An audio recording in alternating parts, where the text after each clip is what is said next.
The weeks that followed Sophie's 8th birthday party unfolded like pages in the photo album Victoria had gifted them.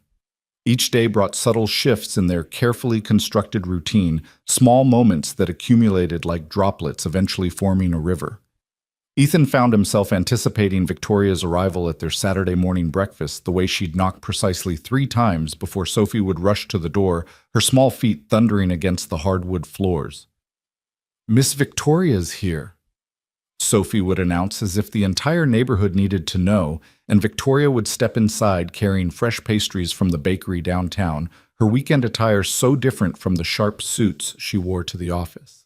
In jeans and soft sweaters, she looked younger, more vulnerable, like the woman he'd driven home that night months ago. The transformation wasn't just in Victoria. Ethan noticed it in himself too, in the way he'd started caring about things he hadn't thought about in years. He'd catch himself checking his reflection before she arrived, running a hand through his hair, wondering if the shirt he'd chosen was too casual or not casual enough. Sophie had noticed too, with the uncanny perception children possess when the adult world shifts around them. "Dad, you're wearing cologne," Sophie observed one Saturday morning, wrinkling her nose as she sat at the kitchen table, her legs swinging beneath her chair. "You never wear cologne except for church." Ethan felt heat rise to his cheeks as he flipped pancakes on the griddle, the batter sizzling in perfect circles. "Sometimes it's nice to smell good, Soph." "You smell good anyway," she said matter-of-factly, returning to her coloring book. "Like laundry and coffee, and sometimes like the garage when you fix things." Victoria arrived moments later, and Ethan watched as she and Sophie fell into what had become their ritual. Sophie would show Victoria her latest art project or school assignment, and Victoria would examine it with the same intensity she brought to quarterly reports, asking questions that made Sophie beam with pride. It was during these moments that Ethan saw glimpses of the mother Victoria might have been, could have been, if life hadn't stolen those chances from her. "This is exceptional work, Sophie," Victoria said that morning, studying a drawing of a house with 3 figures standing in front of it. Ethan recognized himself in Sophie immediately, but the third figure, a woman with dark hair and a red dress, was new. "Who's this?" Sophie looked up at Victoria with those innocent eyes that could unravel the most guarded heart.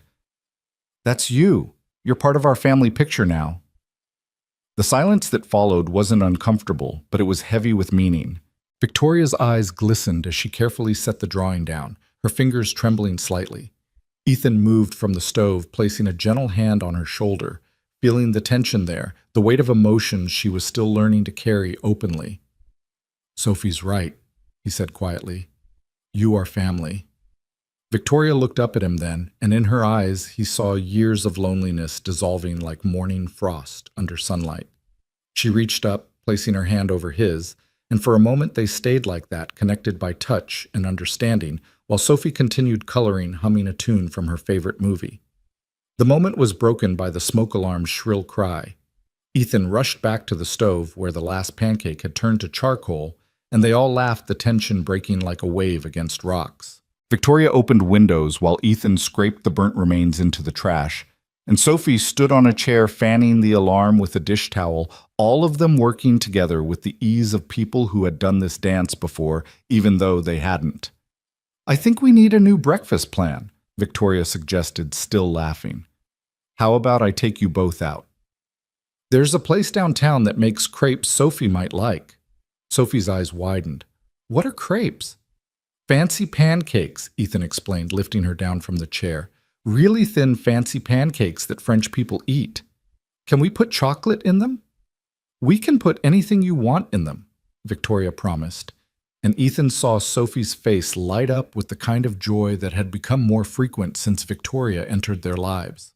The restaurant was busier than expected, filled with weekend families and the cheerful chaos of children's voices mixing with the clink of silverware against plates. They waited for a table, Sophie between them holding both their hands, as she chattered about her upcoming school play, where she was playing a tree. "But not just any tree," she explained seriously. "The most important tree, the one that gives advice to the lost princess." "That sounds like a very important role," Victoria agreed. "Will you need a costume?" "Dad's making it," Sophie said proudly.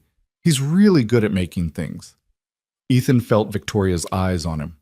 You make costumes too. Badly, he admitted. Last year I tried to make her a butterfly costume for Halloween. She ended up looking more like a moth that had been through a windstorm. It was still beautiful, Sophie defended loyally, and nobody else had one like it. When they were finally seated, Ethan watched Victoria help Sophie with the menu, explaining each option patiently, and he was struck by how natural this felt, how right. For years it had been just him and Sophie against the world, and he'd convinced himself that was enough. But seeing them together, watching Sophie bloom under Victoria's attention, seeing Victoria shed layers of corporate armor to reveal the warm, caring woman beneath, he realized how much they'd both been missing.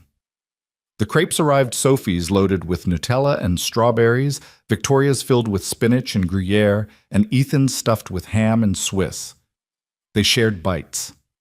Sophie insisting everyone try hers, getting chocolate on her nose in the process. Victoria reached across with a napkin to wipe it off, such a simple maternal gesture that it made Ethan's chest tight with emotion. My mom used to do that, Sophie said suddenly, and the table went still. Sophie rarely mentioned her mother Rachel, who had left when Sophie was barely 2, unable to handle the responsibility of parenthood, choosing freedom over family. I don't remember much, but I remember her wiping my face. Her hand smelled like flowers. Victoria's hand paused, the napkin still in her fingers. That's a beautiful memory to have, sweetheart. Do you have memories of your mom? Sophie asked with the directness only children possess. Victoria smiled softly. I do. She used to sing while she cooked. Terrible singer, actually, but she didn't care. She'd dance around the kitchen with a wooden spoon as a microphone, making up lyrics when she forgot the real ones. Did she teach you to cook? She tried. Victoria laughed. I was a disaster. I once tried to make her breakfast in bed for Mother's Day and nearly burned down the kitchen. She ate every bite of those burnt eggs and told me they were perfect. That's what love looks like, Sophie said sagely, and both adults stared at her, amazed by the wisdom that sometimes fell from 8-year-old lips. After breakfast, they walked through the downtown market, Sophie running ahead to look at flower stalls and street performers always staying within sight. Victoria and Ethan walked side by side, their shoulders occasionally brushing each contact, sending small shocks through Ethan's system. She's remarkable, Victoria said, watching Sophie chat animatedly with a woman selling handmade jewelry. You've done an incredible job raising her. I've done my best, Ethan replied. Some days I feel like I'm failing her, like she needs more than I can give. Victoria stopped walking, turning to face him fully. Ethan, that little girl is confident, kind, creative, and full of joy. That's not accident. That's you. That's what you've given her. And lately that's been you too, he said, meeting her eyes. She's different since you've been around. Happier. More complete. Victoria looked away, but not before he saw the emotion flooding her features. I never thought I'd have this, she whispered. After everything, after all the loss, I'd convinced myself I was meant to be alone. That it was safer that way. And now, she looked back at him, and in her eyes was a vulnerability he'd only seen glimpses of before. Now I can't imagine my life without you both in it. The confession hung between them, delicate as spun glass. Ethan wanted to reach for her, to pull her close and tell her she'd never have to imagine it, but Sophie came running back holding a small potted orchid. Can we get this for Miss Victoria? She asked breathlessly. The lady says orchids mean love and beauty and strength, and that's just like her. Victoria knelt down, pulling Sophie into a hug that lasted longer than usual, her face hidden in Sophie's wild curls. When she pulled back, her eyes were bright with unshed tears. Thank you, sweetheart. That's the most beautiful gift anyone's ever wanted to give me. They bought the orchid, of course, and Sophie insisted on carrying it herself, carefully cradling the pot as they continued through the market. They stopped to watch a juggler, Sophie laughing as balls flew through the air in impossible patterns. Victoria stood behind Sophie, her hands on the girl's shoulders, and Ethan stood beside them, his hand finding its way to Victoria's back, a protective, possessive gesture that felt as natural as breathing. A photographer approached them, one of those street artists who captured families for a small fee. Beautiful family, he said. Let me take your picture. Before Ethan could correct him, explain the complexity of their situation. Sophie was already nodding enthusiastically, and Victoria was smiling, and somehow they were arranging themselves for a photo. Sophie in the middle, holding her orchid, Victoria and Ethan on either side, their arms around each other as if they'd done this 1,000 times before. When the photographer showed them the digital preview, Ethan's breath caught. They looked like a family.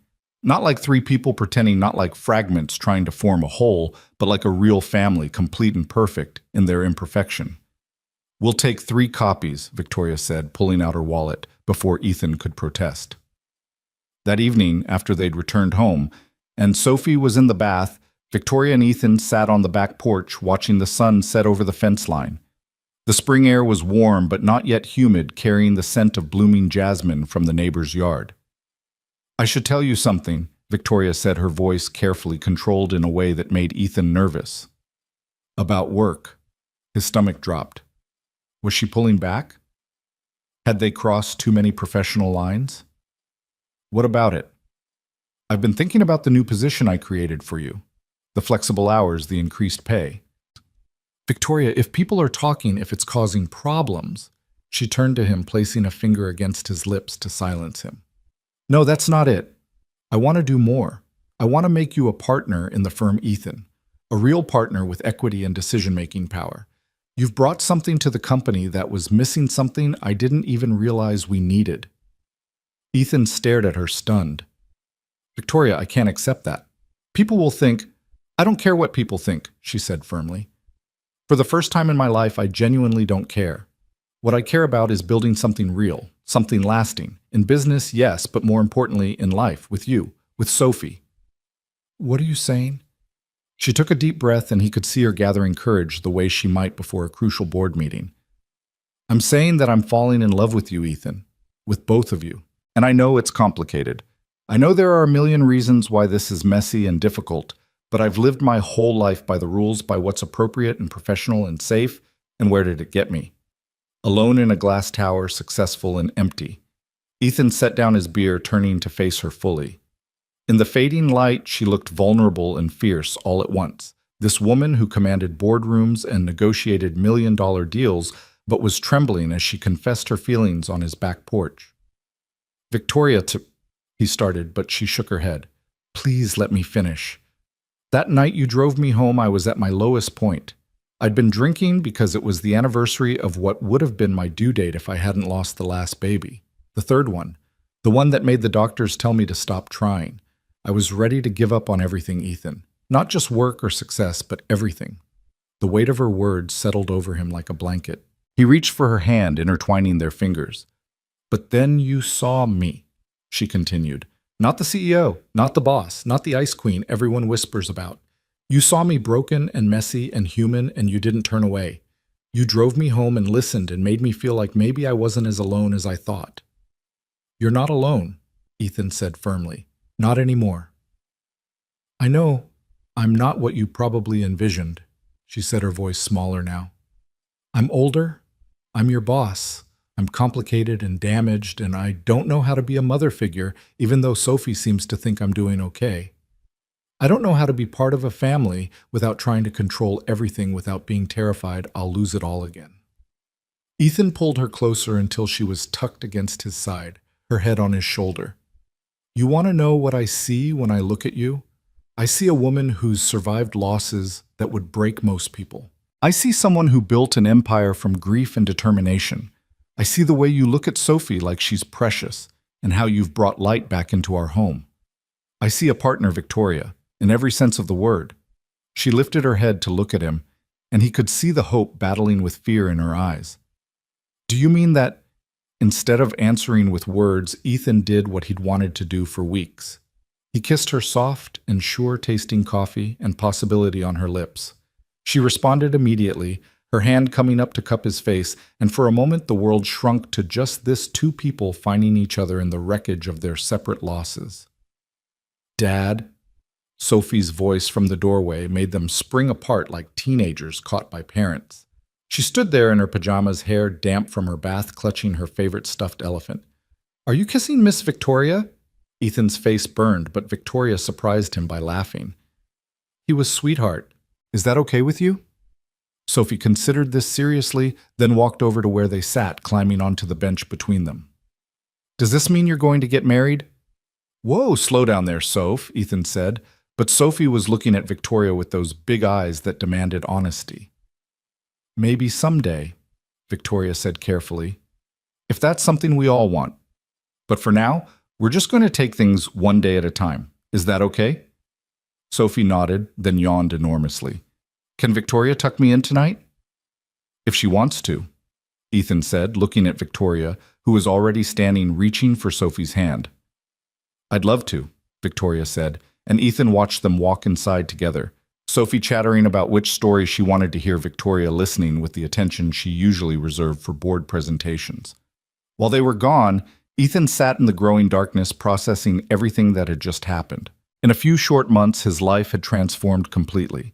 The woman he'd once feared as his boss had become central to his existence, to Sophie's existence. The careful boundaries he'd maintained for years had dissolved, replaced by something messier, but infinitely more rewarding. His phone buzzed with a text from his sister, Anna. Heard through the grapevine you're dating someone. When do I get to meet her? Small-town gossip traveled fast, apparently. Ethan typed back, soon. I think you'll love her. Is Sophie okay with it? He could hear Victoria's voice from Sophie's room reading with different voices for each character, Sophie's delighted giggles punctuating the story. More than okay. Then I'm happy for you, big brother. It's about time. It was about time, Ethan thought. Time to stop just surviving and start living again. Time to let someone in to risk his heart after keeping it locked away since Rachel left. Time to show Sophie that families could be built from choice, as much as blood from love discovered, as much as love lost. Victoria returned 20 minutes later, looking soft and maternal in a way that made Ethan's heart clench. She's asleep. She made me promise to be here for breakfast tomorrow. You don't have to. I want to, Victoria interrupted. If that's okay. I want all of this, Ethan. The Saturday breakfasts and bedtime stories and school plays where Sophie's a tree. I want the ordinary moments just as much as the big ones. Even the burnt pancakes, Mom. Especially the burnt pancakes, Mom. She laughed, settling back beside him on the bench. They sat in comfortable silence, watching stars appear one by one in the darkening sky. Ethan thought about the photo from earlier, the three of them looking like they belonged together.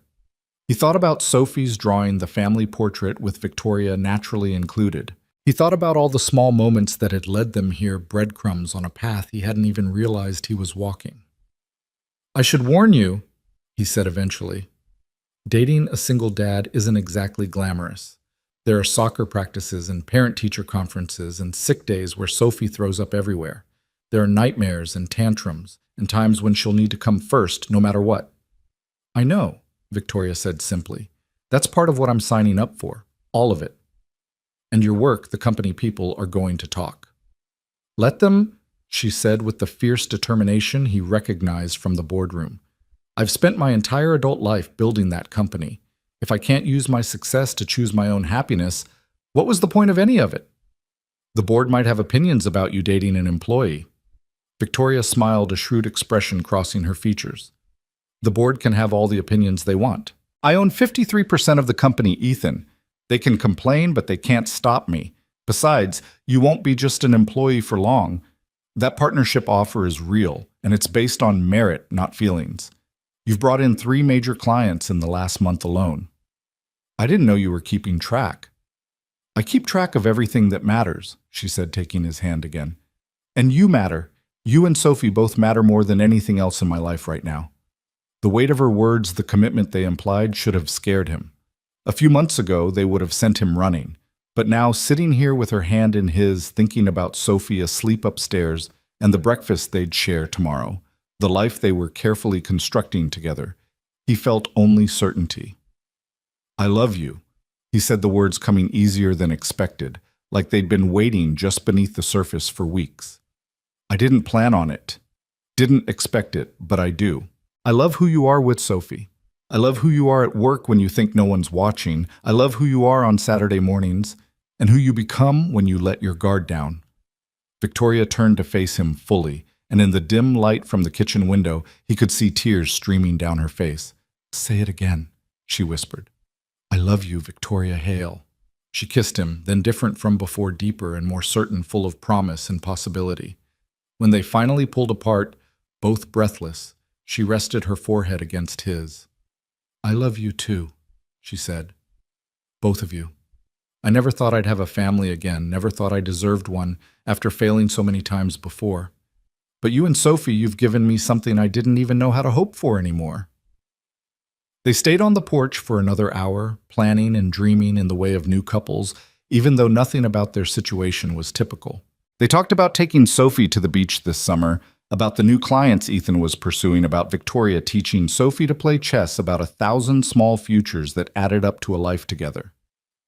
When Victoria finally left after checking on Sophie one more time and kissing Ethan goodnight at the door like they were teenagers with a curfew, Ethan stood in his living room looking at the space she'd occupied. Her coffee mug from the morning still sat on the side table. Sophie's drawing, the one with 3 figures, was now held to the refrigerator with a magnet. The orchid sat on the kitchen windowsill, elegant and somehow perfect in his modest home. He thought about the drive home all those months ago, how he'd simply been trying to do the right thing to help someone who needed it. He couldn't have imagined it would lead to this, to love discovered in unexpected places, to a family built from broken pieces, to a future bright with possibility. Upstairs, he checked on Sophie, finding her sprawled across her bed, one arm flung over her head, the other clutching her elephant. In sleep, she looked even younger than 8, innocent and trusting in the way children should be. On her nightstand was the photo from today, already freed from its envelope and placed where she could see it first thing in the morning. We're going to be okay, baby girl, he whispered, pulling her blanket up to her chin. Better than okay. We're going to be wonderful. The next morning arrived with spring rain pattering against the windows, the kind of gentle shower that made the world smell clean and new. Ethan woke to the sound of the front door opening and closing quietly, followed by movement in the kitchen. He smiled, realizing Victoria had used the spare key he'd given her last week, ostensibly for emergencies, but both of them knowing it meant more. He found her in the kitchen, already making coffee, wearing one of his old college sweatshirts she must have borrowed on a previous visit and never returned. Her hair was pulled back in a messy bun, and she had no makeup on, and Ethan thought she'd never looked more beautiful than she did right then, comfortable and domestic in his space. "You're early," he said, wrapping his arms around her from behind, feeling her lean back into him. "I couldn't sleep," she admitted. "I kept thinking about what you said last night about loving me. I wanted to be here when you woke up to make sure it was real." He turned her around in his arms, tilting her chin up to look at him. "It's real. Every word. Even in the harsh light of morning, even with me stealing your sweatshirts and showing up uninvited. Especially then," he said, kissing her forehead. "Though I'm going to need that sweatshirt back eventually. It's my favorite." "Mine now," she said, with a smile that transformed her face from the serious CEO to the playful woman he was still discovering. Sophie appeared in the doorway, rubbing sleep from her eyes, her elephant dragging behind her. She looked at them embracing and smiled sleepily. "Are you living here now, Miss Victoria?" Victoria looked at Ethan, a question in her eyes. They hadn't discussed this yet, the practical aspects of blending their lives together. "Not yet, sweetheart," Victoria said carefully. "But I'll be around a lot more if that's okay with you." Sophie patted over to them, wrapping her small arms around both their legs in a 3-way hug. "It's more than okay. It's perfect." Over Sophie's head, Victoria and Ethan's eyes met, and in that look was everything they couldn't say. Yet the promises they'd make, the home they'd build, the love they'd nurture. It wouldn't always be easy. There would be challenges ahead, complications to navigate, judgments to weather. Victoria would have to learn to be a parent figure. Ethan would have to learn to share the responsibility he'd carried alone for so long, and Sophie would have to adjust to their new dynamic. But standing there in the kitchen rain, painting patterns on the windows, coffee brewing, and Sophie humming between them, Ethan knew they'd figure it out. They'd already survived the hardest part, the loneliness, the loss, the fear of never finding this again. Everything else was just details. "So," Sophie said, pulling back to look up at them with bright eyes, "can we have chocolate chip pancakes today? And can Victoria help make them so they don't burn?" They laughed, all three of them, the sound filling the kitchen like music. Yes, Ethan said, ruffling Sophie's hair. Victoria can definitely help. Good, Sophie declared, then paused thoughtfully. And maybe tomorrow she can teach us how to make those fancy crepes at home. I'd love that, Victoria said, her voice thick with emotion. As they moved around the kitchen together, Sophie measuring flour with Victoria's help, while Ethan mixed ingredients, he caught glimpses of their future in these small moments. He saw years of Sunday breakfasts and homework help of birthday parties and holiday traditions they'd create together. He saw Victoria teaching Sophie about strength and ambition. Sophie teaching Victoria about joy and spontaneity. He saw himself loving them both, protecting them both, building a life rich with the kind of happiness he'd stopped believing in. The pancakes miraculously didn't burn. They ate them at the kitchen table, Sophie chattering about her upcoming field trip to the Science Museum, Victoria asking questions and suggesting they all go together on the weekend to see the exhibit Sophie would miss. It was normal and extraordinary all at once, this simple morning that marked the beginning of their real life together. Later, after Victoria had braided Sophie's hair for school, and Ethan had packed her lunch with a note that said, "We love you," instead of just "Love, Dad." After they'd stood together at the door waving goodbye to the school bus, Victoria turned to him with an expression he couldn't quite read. "What?" he asked, suddenly nervous. "I just realized something," she said, wonder in her voice. "For the first time in years, I'm not dreading Monday morning. I'm not trying to fill the weekend with work to avoid thinking about what I don't have. I'm just happy. Here with you." He pulled her close, breathing in the scent of her shampoo mixed with his sweatshirt, this perfect combination of their lives merging. "That's what happens when you stop driving alone," he said, remembering that night the drive that started everything. "When you let someone else in the car with you." She laughed against his chest. "Best detour I ever took." "Best passenger I ever picked up," he countered. They stood there in the doorway holding each other as the morning rain continued to fall, washing the world clean for new beginnings. Somewhere across town, Sophie was telling her teacher about her weekend, about how her dad and Miss Victoria were dating now, and how they were becoming a real family. At the office, people would whisper and speculate about the CEO's new relationship, about the changes everyone could see in her. But here, in this moment, in this house, that had sheltered Ethan's broken heart and was now expanding to hold 3 instead of 2, none of that mattered. What mattered was the coffee getting cold on the counter, the breakfast dishes that needed washing, the ordinary, blessed, mundane reality of building a life with someone. What mattered was Victoria's head on his shoulder and the promise of all the mornings to come, no longer alone but together, no longer broken but whole, no longer surviving but truly, finally living. The rain stopped just before noon sun breaking through the clouds in golden streams that made everything shimmer. Victoria had reluctantly left for a conference call she couldn't reschedule, but not before making plans for dinner for the weekend for a vacation in July when Sophie would be out of school. Each plan was a thread weaving them tighter together, creating a tapestry of shared experiences that would become their story. Ethan stood in Sophie's room, picking up the clothes she'd discarded in her morning rush, and found himself staring at the photo on her nightstand again. The photographer had captured something magical, the exact moment when 3 separate people became a family. Not through blood or law or obligation, but through choice, through love, through the brave decision to try again after loss had taught them all to be careful with their hearts. His phone rang, Victoria's name lighting up the screen. "Miss me already?" he answered, unable to keep the smile from his voice. "Always," she said simply, and he could hear the truth of it, the way missing him had become part of her routine, as natural as breathing. "But I'm actually calling because I just got an interesting email. There's a house for sale in Sophie's school district. 4 bedrooms, big backyard, perfect for a family. The seller is motivated, and I thought, maybe we could look at it together." The implication of her words, the future she was proposing, should have terrified him. Instead, he felt only rightness, like puzzle pieces clicking into place. "Are you asking me to house hunt with you, Victoria Hale?" "I'm asking you to build a home with me, Ethan Ward," she corrected. "All 3 of us. Somewhere that's ours from the beginning, not mine or yours, but ours." He thought about this house, the memories it held of his marriage falling apart, of years struggling alone, of the slow rebuild after Rachel left. It had served its purpose, sheltered them through the storm. But maybe Victoria was right. Maybe it was time for something new, something chosen together, something that would only know happiness because they'd create it that way. "Send me the listing," he said. "We'll go look this weekend, all three of us." "Really?" The hope in her voice made his chest tight. "Really.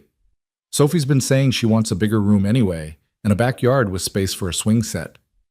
And maybe a home office where I can work when I want to be close to you both," Victoria added softly. "And a kitchen big enough for all of us to cook together without burning things." Ethan laughed. "A dining room for family dinners. A porch for watching sunsets. A life," Victoria said, her voice full of wonder.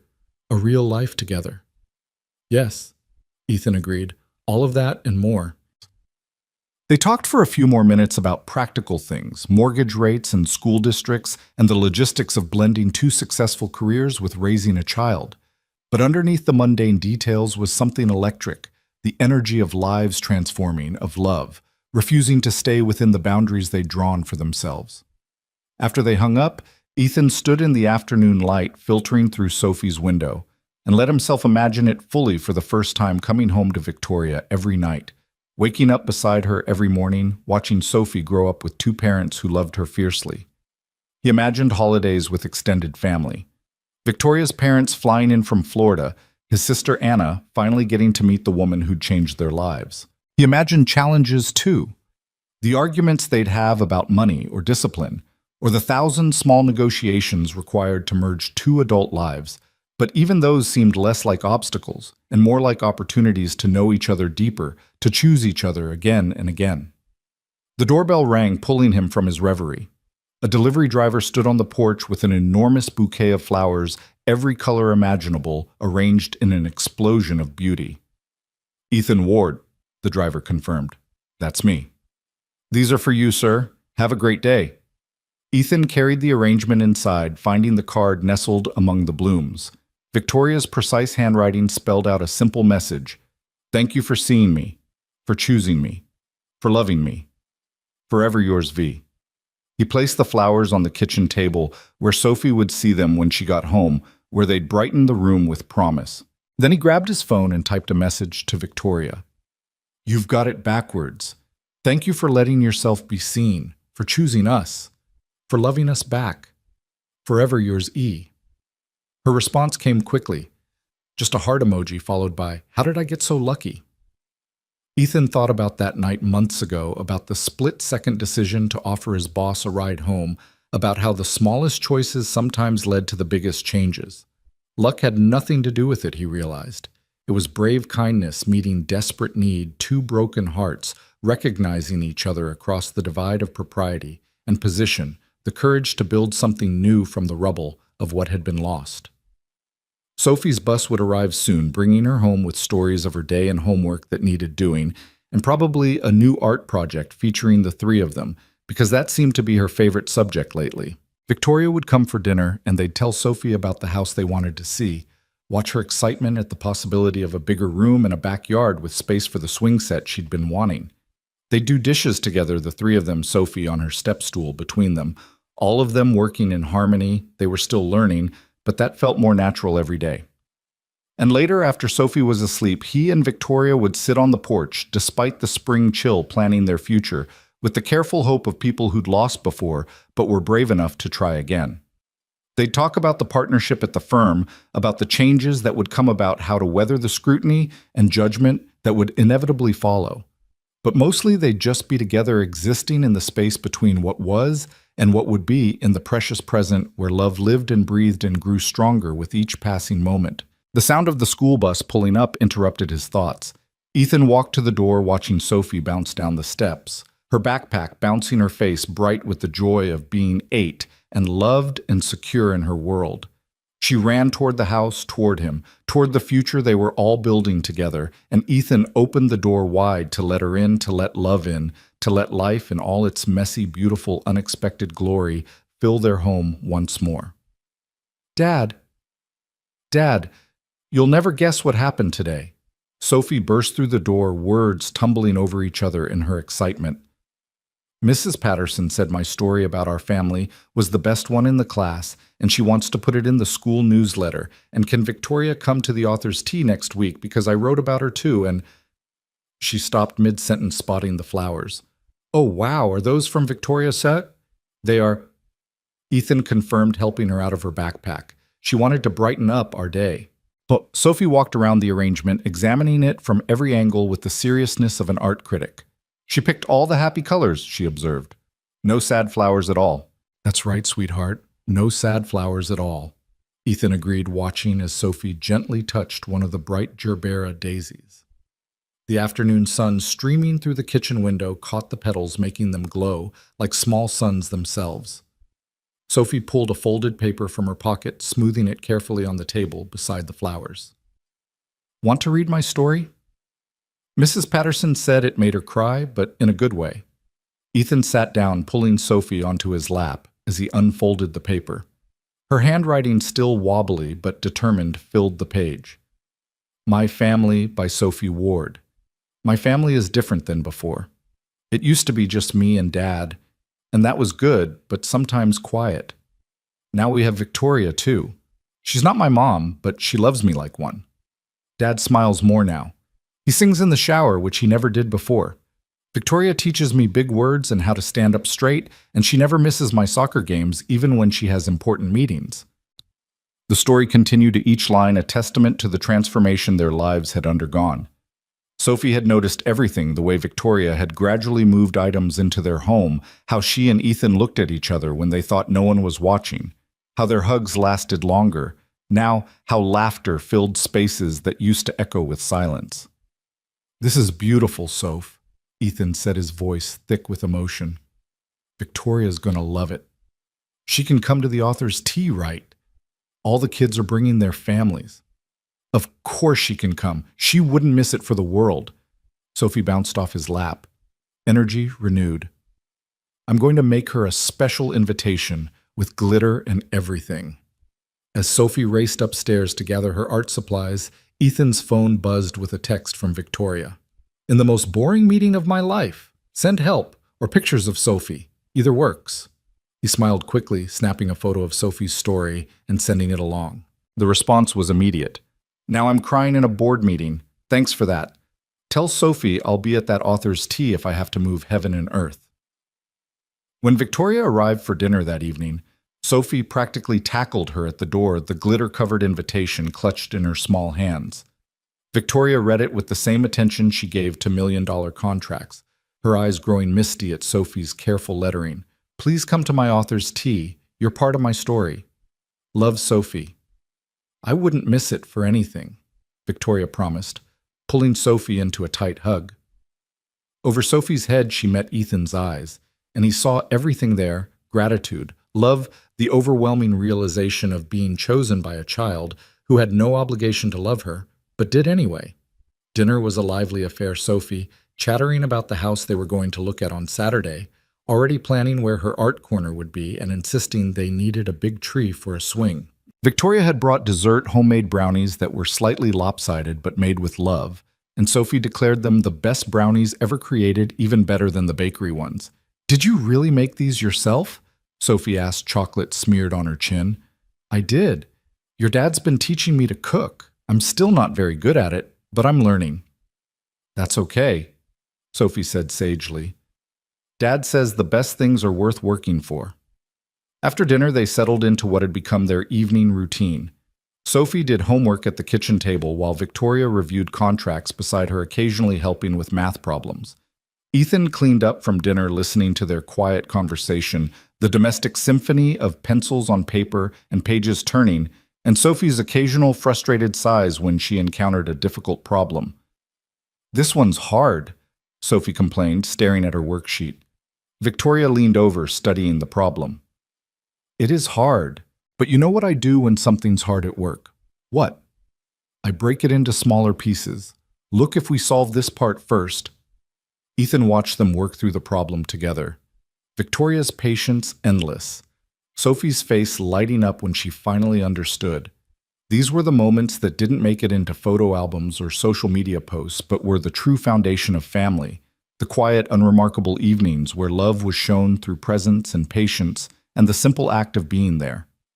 Later, after Sophie was in bed, Ethan and Victoria sat on the couch, her feet in his lap, as she continued working through her contracts. The comfortable silence between them was punctuated only by the scratch of her pen and the distant sound of crickets beginning their spring chorus. "The Hendersons are getting divorced," Victoria said suddenly, setting down her work. "The Hendersons from your firm." She nodded. 23 years of marriage, 2 kids in college, and they're calling it quits. She said they just grew apart, stopped seeing each other somewhere along the way. Ethan's hands stilled on her feet. "Does that scare you? The possibility of that happening to us?" Victoria was quiet for a long moment, considering.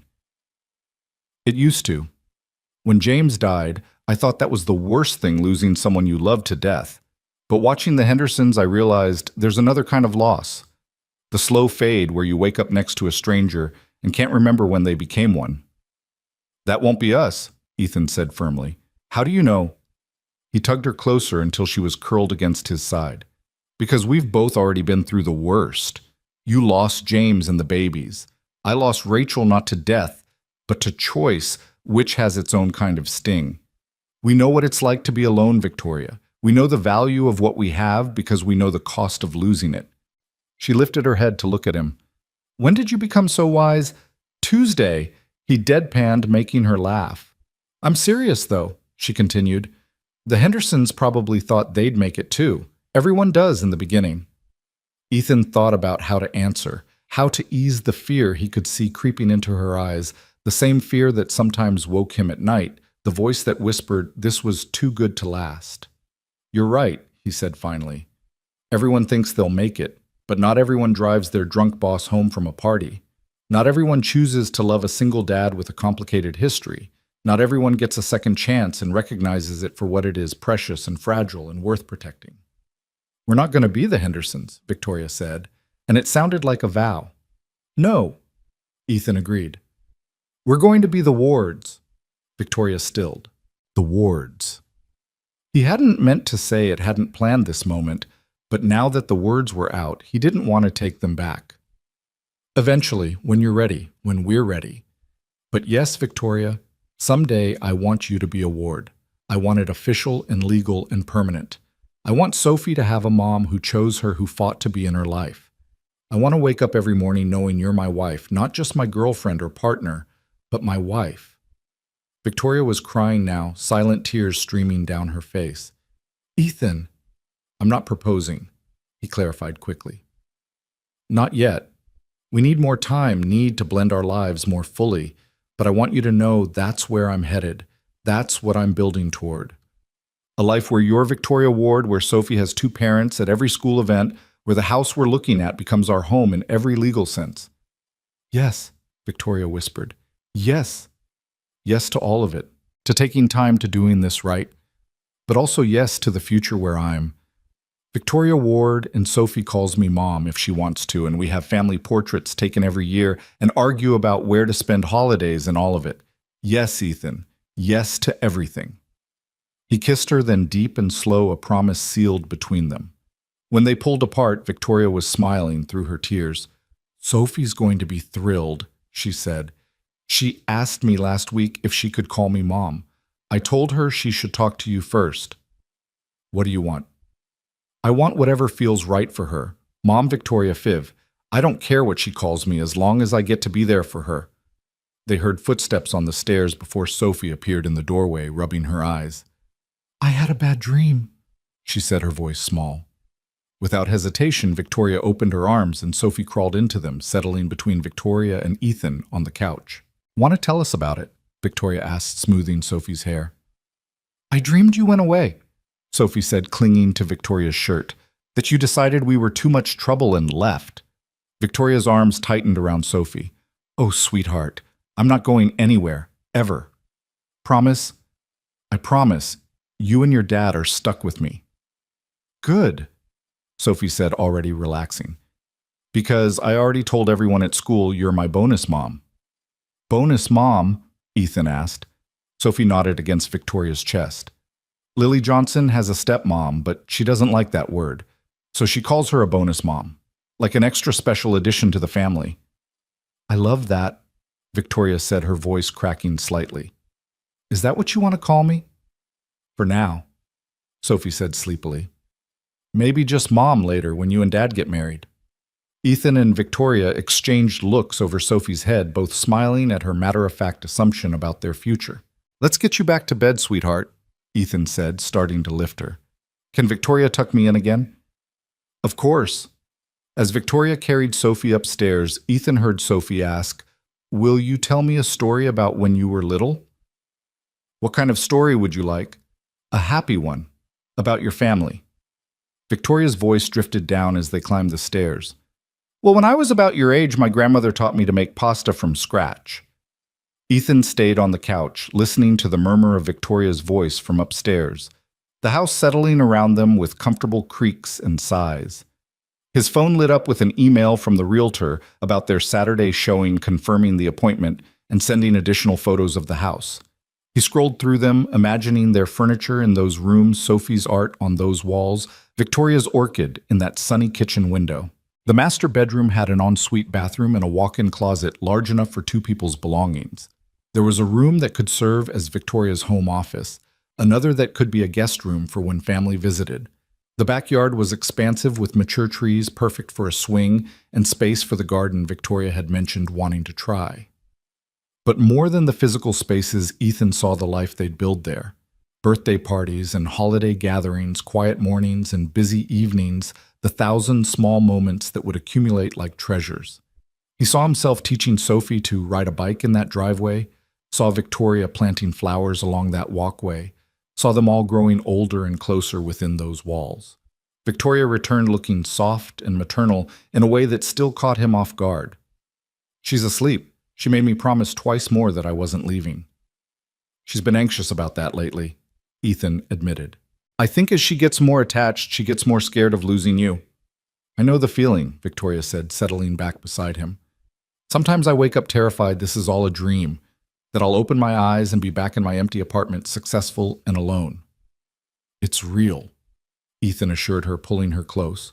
We're real. They sat quietly for a moment before Victoria spoke again.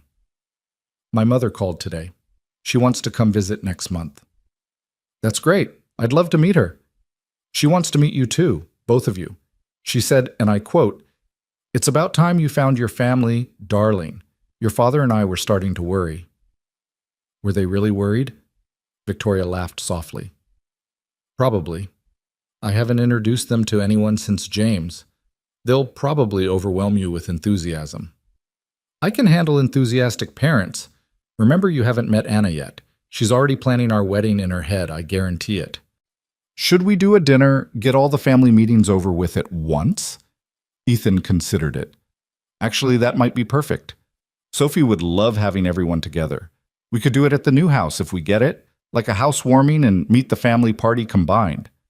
Ambitious, Victoria noted. Going from secret relationship to hosting family gatherings in a matter of months. Go big or go home right? Speaking of going home, Victoria said, reluctantly glancing at her watch, I should head back. Early meeting tomorrow. Or, Ethan said the word hanging between them like a challenge, you could stay. They'd been careful about this, about overnight visits while Sophie was home.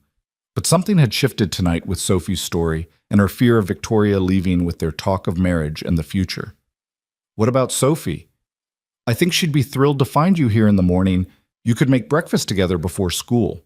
Victoria bit her lip, considering. I don't have clothes for tomorrow. The bag in my closet says otherwise. She looked at him surprised. You noticed that I notice everything about you, Victoria Hale, including the emergency outfit you stashed here last week. It seemed presumptuous. It seemed hopeful, he corrected. Stay, please. She kissed him soft and sweet. Okay, but I'm stealing another sweatshirt to sleep in. I'm going to need to buy more sweatshirts at this rate. Or I could just leave some clothes here officially, if that's okay. More than okay. Pick a drawer, any drawer. Just a drawer to start, she said carefully. We should ease into this. Victoria, Ethan said, taking her hands. We're looking at houses together, Sophie calls you her bonus mom. We just discussed marriage. I think we're past the point of easing into anything. You're right, she laughed. When did we become those people who move at lightning speed? When we realized life's too short and too unpredictable to waste time being careful. They got ready for bed with the easy rhythm of people who'd done this dance before Victoria brushing her teeth, while Ethan set the alarm, him checking the locks while she turned off lights. It was domestic and ordinary and perfect, this preview of what their life would be like when they took the final step of moving in together.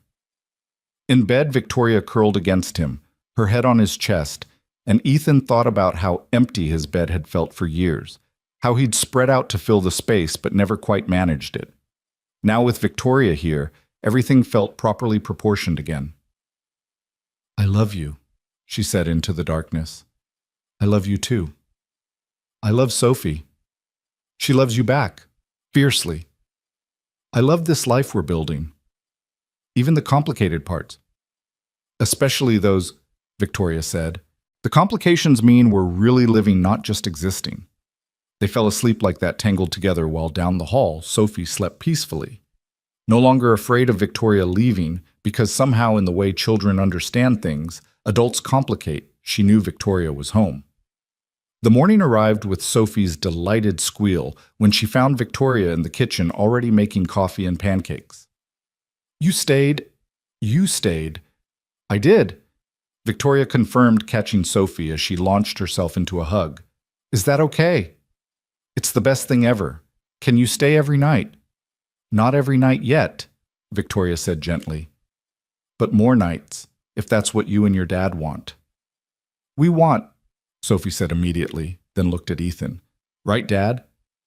We definitely want, Ethan agreed.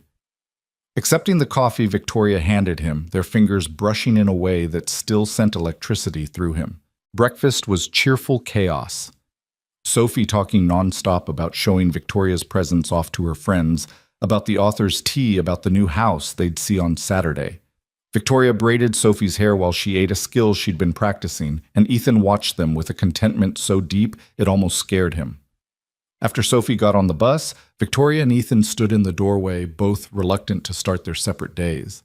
This feels right, Victoria said, sending her off together. It does. Soon we'll be doing this every morning. I can't wait, Victoria said. Then laughed. Who would have thought the Ice Queen CEO would be excited about school mornings and packed lunches? You were never an Ice Queen, Ethan said firmly. You were just protecting yourself. There's a difference. Not everyone saw the difference. You did. I saw you, Ethan corrected. The real you, not the armor you wore. Victoria's phone buzzed with a reminder about her meeting. I should go, but I'll be back for dinner. You better be. Sophie will revolt if you're not here for Taco Tuesday. We have a Taco Tuesday now. We have a lot of things now, Ethan said, pulling her in for one last kiss. As Victoria drove away, Ethan stood in the doorway of the house that would soon no longer be theirs, thinking about the new memories they'd create in a new space. His phone rang Anna right on schedule.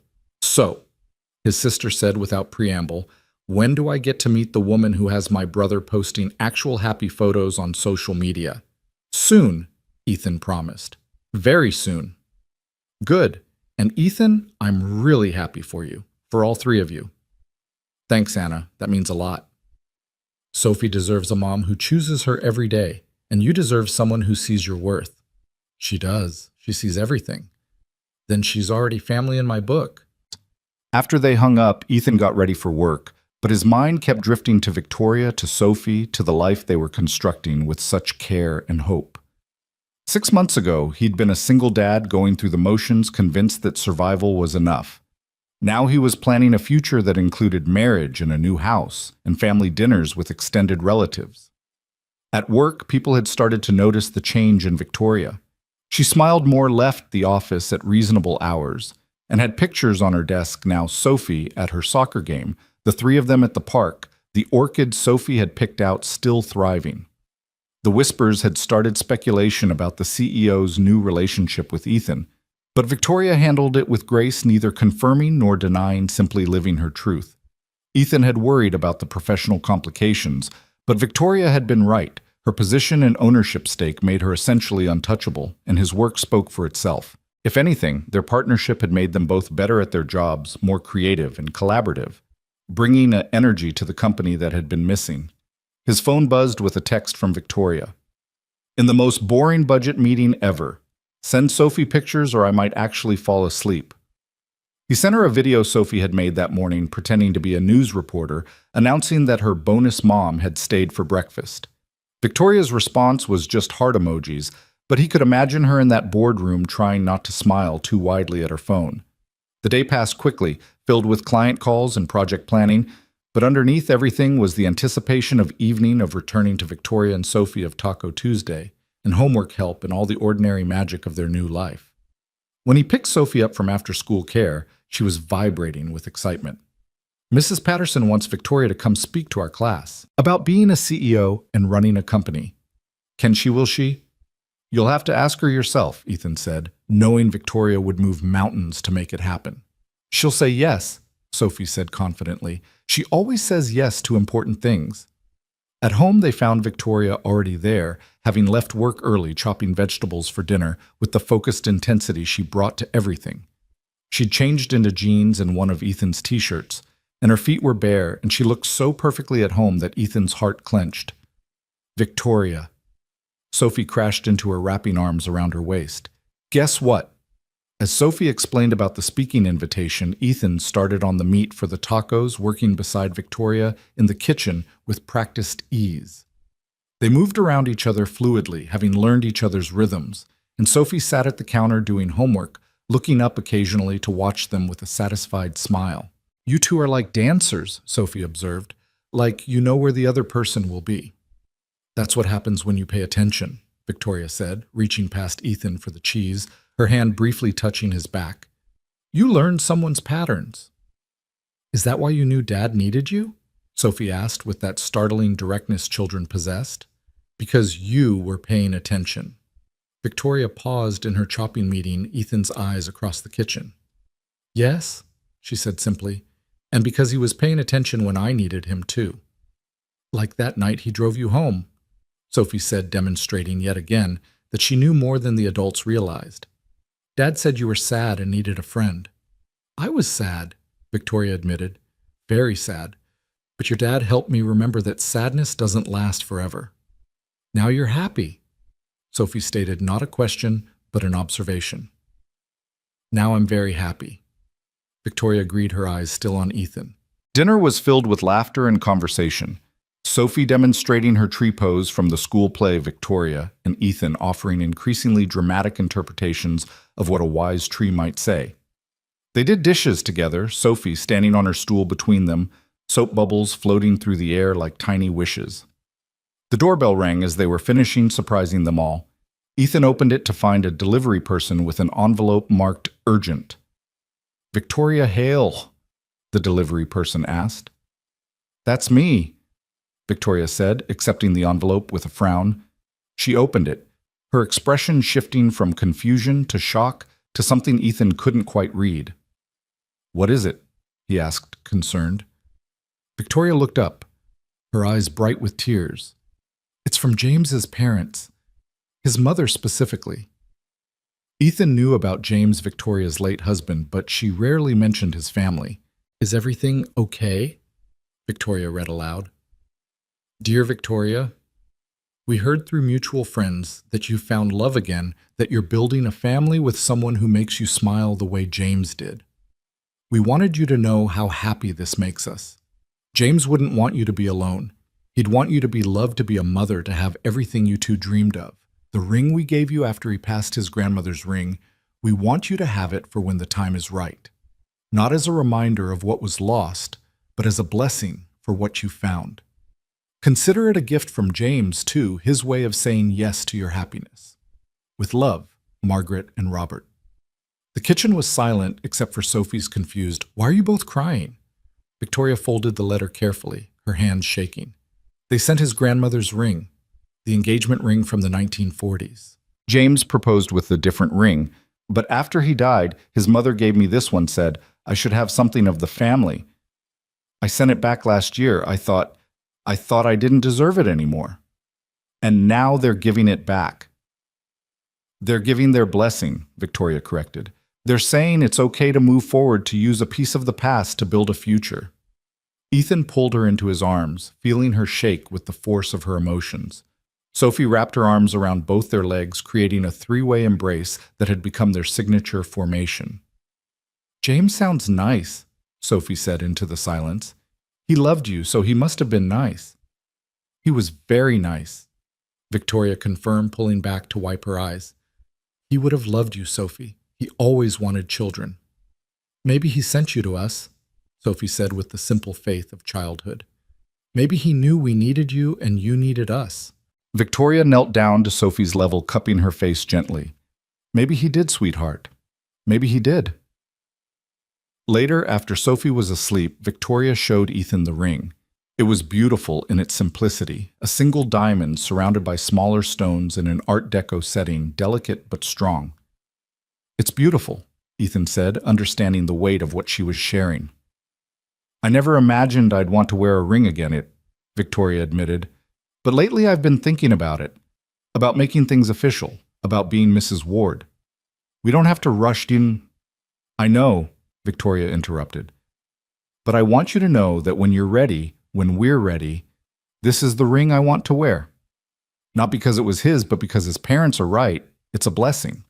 It represents the fact that love doesn't die, it transforms. That you can have more than one great love in a lifetime." Ethan held her close, this woman who had transformed his life, who had brought light back into their home, who loved his daughter as her own. "Soon," he promised. "Not today, not tomorrow, but soon." "I can wait," Victoria said. "I'd wait forever for this for you both." "You won't have to wait forever," Ethan assured her. "Just long enough for us to do this right." Saturday arrived bright and clear, perfect for house hunting. Sophie had dressed carefully for the occasion, wearing her lucky dress that she insisted would help them find the perfect home. Victoria arrived early with coffee and donuts, and they set off like adventurers seeking treasure. The house was even better in person. Sophie ran from room to room, her excitement infectious, calling out discoveries. "There's a reading nook. The closet is huge. Look at this bathtub." Victoria and Ethan followed more slowly, holding hands as they took in the spaces. The kitchen was expansive, with room for all three of them to cook together. The living room had large windows that would fill the space with light. The master bedroom was a sanctuary, peaceful and private. "What do you think?" the realtor asked. Ethan looked at Victoria, who was watching Sophie spin in what would be her room, arms outstretched like she was trying to embrace the space itself. "It's perfect," Victoria said softly. "It's home." They made an offer that day, and it was accepted by evening. As they celebrated with pizza and ice cream, Sophie between them on the couch, chocolate on her face, and joy in her eyes, Ethan realized this was it. The life he'd never dared to dream of after Rachel left the family he'd thought was lost to him forever. "We're really doing this?" Victoria said, wonder in her voice. "We're really becoming a family." "We already are a family," Sophie corrected. "Now we're just getting a house to match." And she was right, Ethan thought.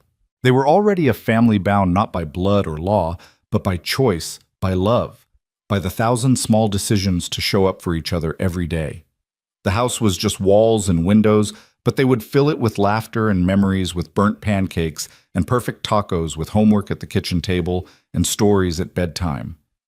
The spring evening was warm enough to sit on the porch. After Sophie went to bed, Victoria and Ethan, planning renovations and paint colors, discussing which room would be Victoria's office and where they'd put the Christmas tree come winter. The future stretched before them, not perfect. Nothing ever was, but real and solid and theirs. "Thank you," Victoria said suddenly. "For what?" "For that night, for driving me home, for seeing past the mess I was to the person I could be." "You were never a mess," Ethan said firmly. "You were just human, and you didn't become someone different. You just let the real you come out." "The real me was pretty buried." "Not buried," Ethan disagreed. "Just waiting. Waiting for the right moment, the right people, the right love to make it safe to emerge." Victoria leaned her head on his shoulder, and they sat in comfortable silence, listening to the night sounds of the neighborhood that would soon no longer be theirs. In a few weeks, they'd be painting new walls, arranging furniture in new rooms, creating new routines in new spaces. Sophie would start third grade with two parents at orientation. Victoria's mother would visit and probably cry happy tears. Anna would help them move and definitely cry happy tears. There would be challenges, there always were. They'd have to navigate the complexities of discipline and boundaries of Victoria fully stepping into a parental role. They'd weather judgments from those who thought their relationship moved too fast or was inappropriate given their professional connection. They'd face the normal struggles of any couple learning to share space and responsibilities. But tonight with Victoria, warm beside him, and Sophie safe upstairs with a new house waiting to become their home and a future bright with possibility. Ethan felt only gratitude. Gratitude for the courage to offer a ride that night, for Victoria's bravery in accepting it, for Sophie's open heart that had room for a bonus mom, for second chances and new beginnings, and love that arrived when you least expected it. "I love you," he said into the darkness. "I love you too," Victoria replied. "Forever." "Forever," he agreed, and meant it with every fiber of his being. The moving day arrived 3 weeks later with the kind of chaos that only comes from uprooting one life to plant another. Boxes lined the hallway of their old house like cardboard soldiers, each one labeled in Victoria's precise handwriting, a skill Ethan had gratefully surrendered to after his own attempts resulted in finding kitchen utensils in boxes marked bathroom supplies. Sophie darted between the movers, clutching a box marked "Sophie's Special Things Do Not Touch," that contained her most precious possessions, including the photo from the market, her story about their family, and a dried flower from Victoria's first bouquet. She'd insisted on carrying it herself, unwilling to trust anyone else with these treasures. "Careful with that one," Victoria called out as movers lifted a particularly large box. "That's got the—" A crash interrupted her, followed by the distinctive sound of breaking glass. "The wedding china," she finished with a sigh. It was James's family china, something she'd kept in storage for years, unable to part with it, but also unable to use it. Ethan appeared at her side immediately. "I'm sorry. We can try to—" "No," Victoria said, surprising herself with how calm she felt. "It's okay. It's okay. They were his family's dishes. Maybe it's time to let them go and get our own. Something we choose together." "Are you sure?" She looked at him. This man who'd become her anchor, her home, her second chance at everything. "I'm sure. The past had its place, but this is our future. We should fill it with things that are ours from the beginning." Anna arrived just as the last boxes were being loaded, her arms full of sandwiches and drinks for everyone. "Can't have you starving on moving day," she announced, then stopped short when she saw Victoria. "Oh my God, you're gorgeous. How is my brother dating someone this gorgeous?" "Anna." Ethan groaned, but Victoria laughed, extending her hand. "You must be Anna. I've heard so much about you." "All lies, I'm sure," Anna said, pulling Victoria into a hug instead of shaking her hand. "Welcome to the family. Fair warning, we're all huggers and criers, and we talk too much." "Sounds perfect," Victoria said, and meant it. The new house was a symphony of activity. Movers tramped up and down stairs, Sophie directed traffic with the authority of a tiny general, and Anna had taken charge of the kitchen, unwrapping dishes and putting them away while keeping up a steady stream of commentary about Ethan's bachelor years. "You should have seen his first apartment," Anna was telling Victoria as they unpacked. "He had exactly 1 fork, 1 knife, and 1 spoon. Said it was efficient." "I was 22, Ethan defended from across the room, where he was assembling Sophie's new bookshelf. "You were pathetic," Anna corrected cheerfully. "Thank God Victoria's here to civilize you." By afternoon, the major furniture was in place, and they'd sent the movers away with generous tips. Anna had reluctantly left for a previous engagement, but not before making Victoria promise to have lunch next week. "Just us girls, so I can tell you all Ethan's embarrassing childhood stories." The 3 of them stood in their new living room surrounded by boxes, but together. Sophie was arranging and rearranging her stuffed animals on the couch, determining the optimal configuration. Victoria was unpacking books, occasionally reading titles aloud that made Ethan laugh. And Ethan was hanging pictures, starting with the one from the market, their first family photo. "A little to the left," Victoria directed. "No, too much." Back to the right. Perfect. You said that 3 moves ago, Ethan pointed out. I was wrong then. Now it's perfect. Sophie looked up from her animals. Everything's perfect. We have a home. The simplicity of her statement, the pure joy in it, made both adults stop what they were doing. Victoria crossed to where Sophie sat, settling beside her on the floor among the stuffed animals. We do have a home, Victoria agreed. Our very first home together. Forever home, Sophie corrected. That's what they call it when animals get adopted and they never have to leave again. This is our forever home. That evening, too tired to cook, they ordered Chinese food and ate it sitting on the floor of the living room, using boxes as tables. Sophie fell asleep against Victoria's shoulder, exhausted from the excitement, and they carried her up to her new room together, tucking her into the bed they'd assembled first, making sure she'd have a comfortable place to sleep.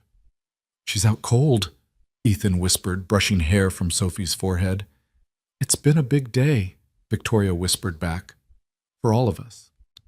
They stood there for a moment, watching Sophie sleep in her new room with its bigger windows and the reading nook she'd already filled with books and pillows. Then they quietly made their way to their own room. Their room not his or hers, but theirs. Boxes were stacked against one wall, and they hadn't hung curtains yet, but the bed was made with new sheets Victoria had insisted on buying. We're not starting our new life with your bachelor sheets, Ethan, and moonlight streamed through the windows, painting everything in silver. We did it, Victoria said, a note of wonder in her voice. We actually did it. Having second thoughts? Ethan asked, pulling her close. Never. Not for a second. She looked up at him, her eyes bright with unshed tears. I never thought I'd have this again? A home, a family, someone to unpack boxes with and argue about picture placement and eat takeout on the floor with. I never thought I'd trust anyone enough to let them in like this, Ethan admitted. After Rachel, I built walls so high I couldn't see over them. But you didn't climb the walls. You just gently took them apart brick by brick until I couldn't remember why I'd built them in the first place. They kissed then, soft and deep, a promise and a celebration all at once. When they pulled apart, Victoria was smiling the smile he'd come to think of as the one she saved just for him, soft and unguarded and real. We should probably unpack more boxes, she said without much conviction. Or, Ethan suggested, we could christen our new home properly. Victoria laughed, pulling him toward the bed. The boxes can wait. The next morning arrived with Sophie jumping on their bed, something she'd never been able to do in the old house, where Ethan's room had felt off-limits somehow. But here, in this new space they'd claimed together, she bounded in like sunshine itself. It's our first morning in the new house, she announced. We need to make special breakfast, Victoria groaned, pulling a pillow over her head. It's so early, sweetheart. It's 7:30, Sophie informed them. That's not early, that's regular. She has a point, Ethan said, earning himself a gentle smack from Victoria with the pillow. Whose side are you on? The side of special breakfast, he said, catching the pillow and tossing it aside. Come on, sleepyhead. Sophie's right. First morning deserves something special. They made pancakes successfully this time, with Victoria manning the griddle, while Ethan mixed batter and Sophie set the table with the dishes Anna had unpacked. The kitchen was flooded with morning light and boxes still crowded the corners, but it felt like home already, maybe because home was less about the space and more about the people in it. We should make a tradition, Sophie suggested through a mouthful of pancake. Every Sunday special breakfast in our new house. Every Sunday? Victoria asked. That's a lot of special breakfasts. That's the point, Sophie said with 8-year-old logic. If we do it every week, we'll have hundreds of special breakfasts, thousands even. Ethan met Victoria's eyes across the table, seeing his own thoughts reflected there. Thousands of breakfasts meant years and years together. Meant growing old in this house. Meant watching Sophie grow up, and maybe, just maybe, welcoming other children to this table someday. Thousands of special breakfasts it is, Victoria agreed, reaching over to wipe syrup from Sophie's chin. The doorbell rang just as they were finishing cleanup. Sophie ran to answer it, returning with an enormous bouquet of flowers, and a delivery man who looked amused by her enthusiasm. Delivery for the Ward Hale family, he said, and Ethan felt Victoria's quick intake of breath at the hyphenated name. The card was from Victoria's parents, Welcome home, darling. We can't wait to see what you three build together. All our love, Mom and Dad. P.S. Your father is already planning what he'll teach Sophie about fishing when we visit. Your parents are coming to visit, Sophie asked excitedly. When soon? Next month, Victoria confirmed. Is that okay with you? More grandparents. Sophie cheered, then paused. Wait, what do I call them? Victoria knelt down to Sophie's level. Whatever feels comfortable to you, sweetheart. You could call them by their names, Patricia and Robert, or can I call them Grandma and Grandpa? Sophie interrupted. I mean, if you're going to be my mom eventually, then they'd be my grandparents, right? Victoria's eyes filled with tears. They would love that, Sophie. They would love that so much. The rest of the day was spent in a blur of unpacking, organizing, and slowly transforming the house into their home. Neighbors stopped by to introduce themselves, bringing cookies and casseroles and welcoming smiles. The Johnsons from next door had a daughter Sophie's age named Emma, and within minutes the two girls were planning sleepovers and shared adventures. She seems nice, Mrs. Johnson said, watching the girls play in the backyard while the adults chatted on the porch. It's good for Emma to have a friend so close by. Sophie's been hoping for a neighbor friend, Ethan said. This is perfect. We heard you're newly moved in together, Mr. Johnson said, carefully. Clearly fishing for information, but trying to be polite about it. We are, Victoria said, simply taking Ethan's hand. It's a big step, but it felt right. The best things usually do, Mrs. Johnson said warmly. We've been married 23 years, and I still remember how scared and excited we were when we first moved in together. That mix of what are we doing and this is exactly right. That's exactly how it feels, Victoria admitted, and Ethan squeezed her hand, loving her for her honesty, for not putting up the CEO facade with these strangers who might become friends. As the sun began to set on their first full day in the new house, they sat on the back porch watching Sophie and Emma chase fireflies, their laughter echoing across the yard. Victoria had changed into one of Ethan's t-shirts and shorts, her feet bare, her hair pulled back messily. She looked nothing like the polished executive who commanded boardrooms and million-dollar deals. She looked like a woman at home at peace and love. Penny for your thoughts, Ethan said, noticing her distant expression. I was thinking about time, she said. How a year ago I was alone in my apartment working until midnight every night telling myself I was fulfilled. And now I'm watching our daughter catch fireflies in our backyard while wearing your shirt, and I can't imagine being anywhere else. Our daughter? Ethan repeated softly. Victoria's eyes widened. I'm sorry, I didn't mean to presume. No, Ethan interrupted. Don't apologize. She is our daughter in every way that matters. Has been for a while now. But legally, we'll figure that out, Ethan said firmly. When we're ready. When we make things official. But Victoria, you're her mother now, biology and legalities aside. You're the one she runs to with good news and bad dreams. You're the one teaching her to be strong and smart and kind. You're her mom. Victoria was crying now, not trying to hide it. I never thought I'd get to be anyone's mom. You're Sophie's mom, and maybe, Ethan paused, gathering courage. Maybe someday you'll be other children's mom too, if you want. Victoria turned to look at him fully. You'd want that more children. With you. Yes, 12 of them. Let's start with one more and see how we do. Victoria laughed through her tears. Deal. But first, Ethan said, pulling something from his pocket, we need to make some other things official. Victoria gasped as he slid off the porch bench and onto one knee, producing a small velvet box. Inside was the ring James's parents had sent, the one that represented blessing and continuity and love that transformed rather than died. Victoria Hale. Ethan began, his voice steady despite his racing heart. 6 months ago, you were my boss, my terrifying, brilliant, untouchable boss. Then one night, you were just a woman who needed a ride home, who needed someone to see past the armor to the person underneath. That drive changed everything. You've brought light back into our lives, love back into our home, laughter back into our days. You've become Sophie's mother and my partner and the person I can't imagine living without. Sophie must have noticed something because suddenly she was there, Emma forgotten standing beside them with wide eyes and clasped hands. "Are you proposing?" she whispered loudly. "For real?" "I'm trying to," Ethan said with a laugh. "If you'll let me finish." "Keep going," Sophie urged, then clamped her hands over her mouth. Ethan looked back at Victoria, who was laughing and crying simultaneously. "Victoria, will you marry me? Will you officially become Sophie's mom and my wife and make this beautiful, chaotic, perfect life we're building legal and permanent and forever?" "Yes," Victoria said, not even hesitating. "Yes to all of it. Yes forever."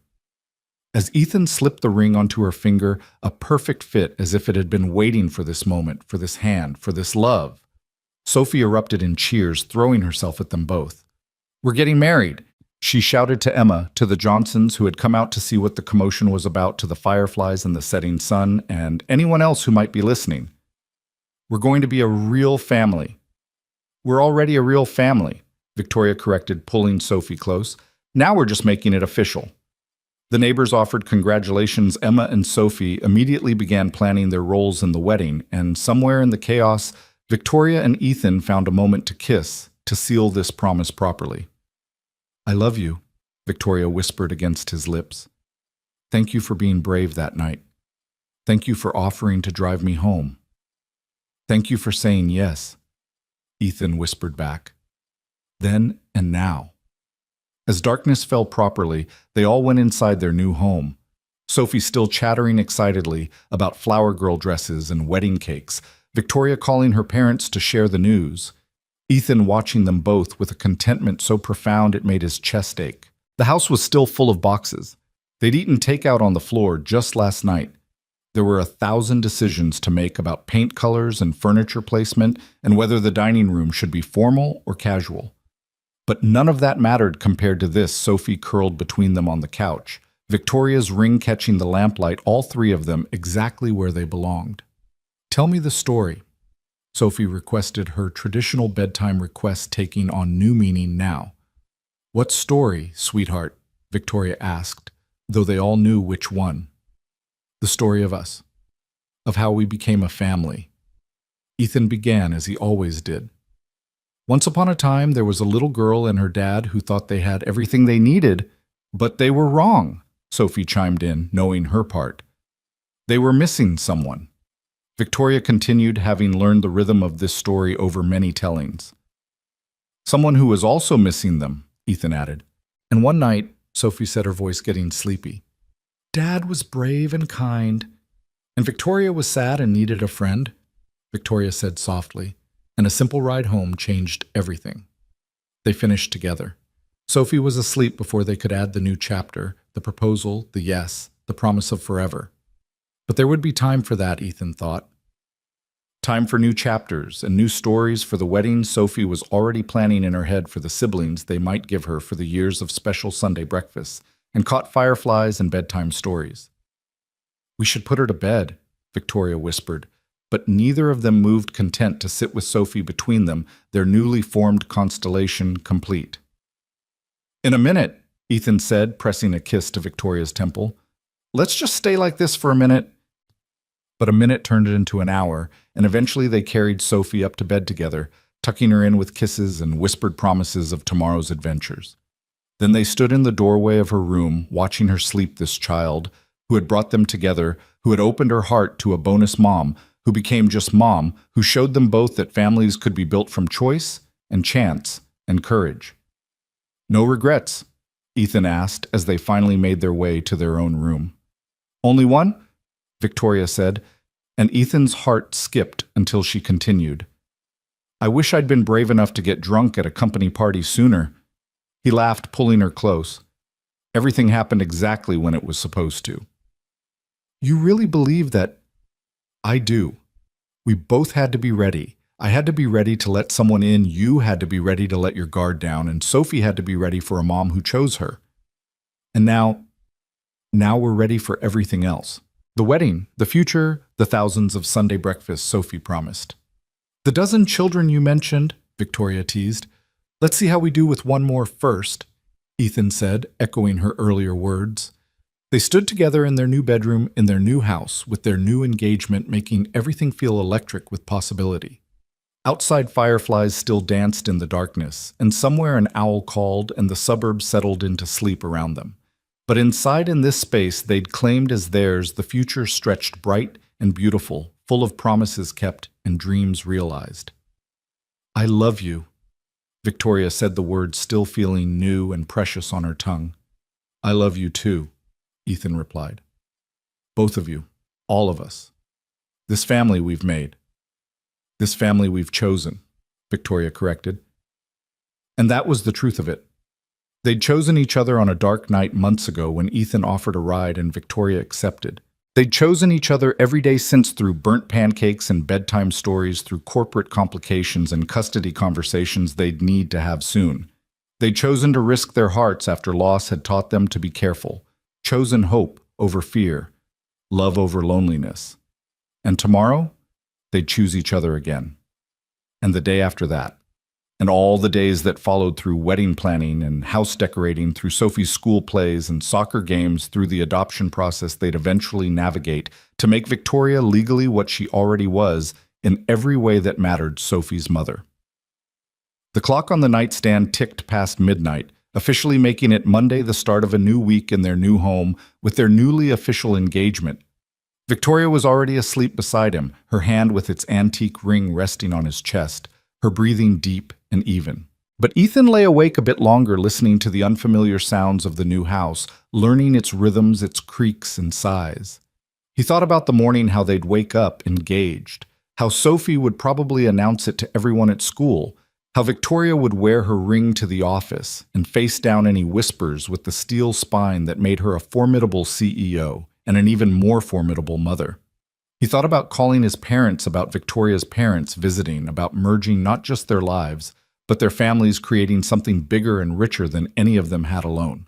But mostly he thought about that drive, the one that started everything, how he'd simply been trying to be kind to help someone who needed it, how Victoria had been at her lowest point, ready to give up on the possibility of family, of love, of anything beyond corporate success, how Sophie had been resigned to their family of two, not knowing she was missing a mother who would love her fiercely and completely.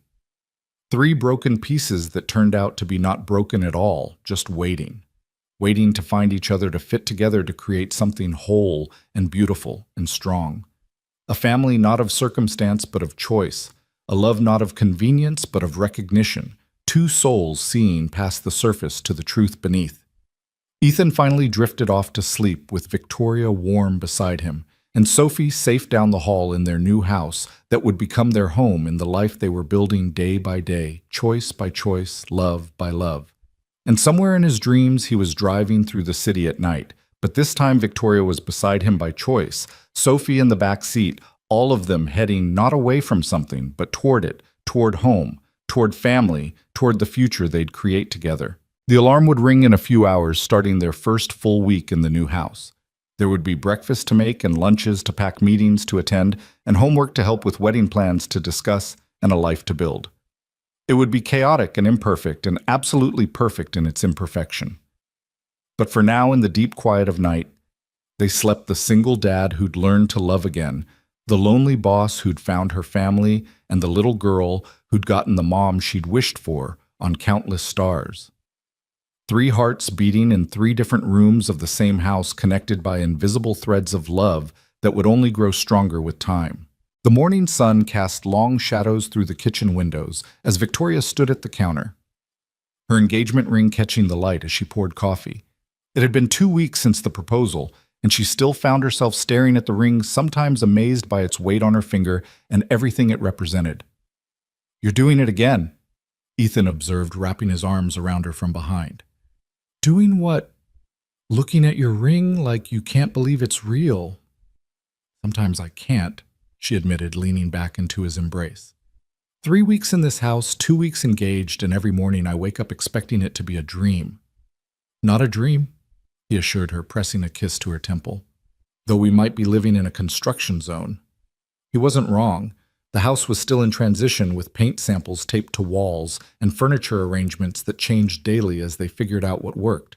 Sophie had taken to leaving helpful suggestions written in crayon on sticky notes. Couch should face TV better, and need more shelves for books, and paint my room purple. Please, please, please. Speaking of which, Victoria said, turning in his arms, the contractor's coming today to look at the bathroom renovation. And we have Sophie's parent-teacher conference at 3. And dinner with your parents at 6. And somewhere in there we both have to actually work, Ethan added with a laugh. I've been thinking about that, Victoria said carefully. About work. About us working together while being engaged. Ethan's expression grew serious. Are you having second thoughts about the partnership?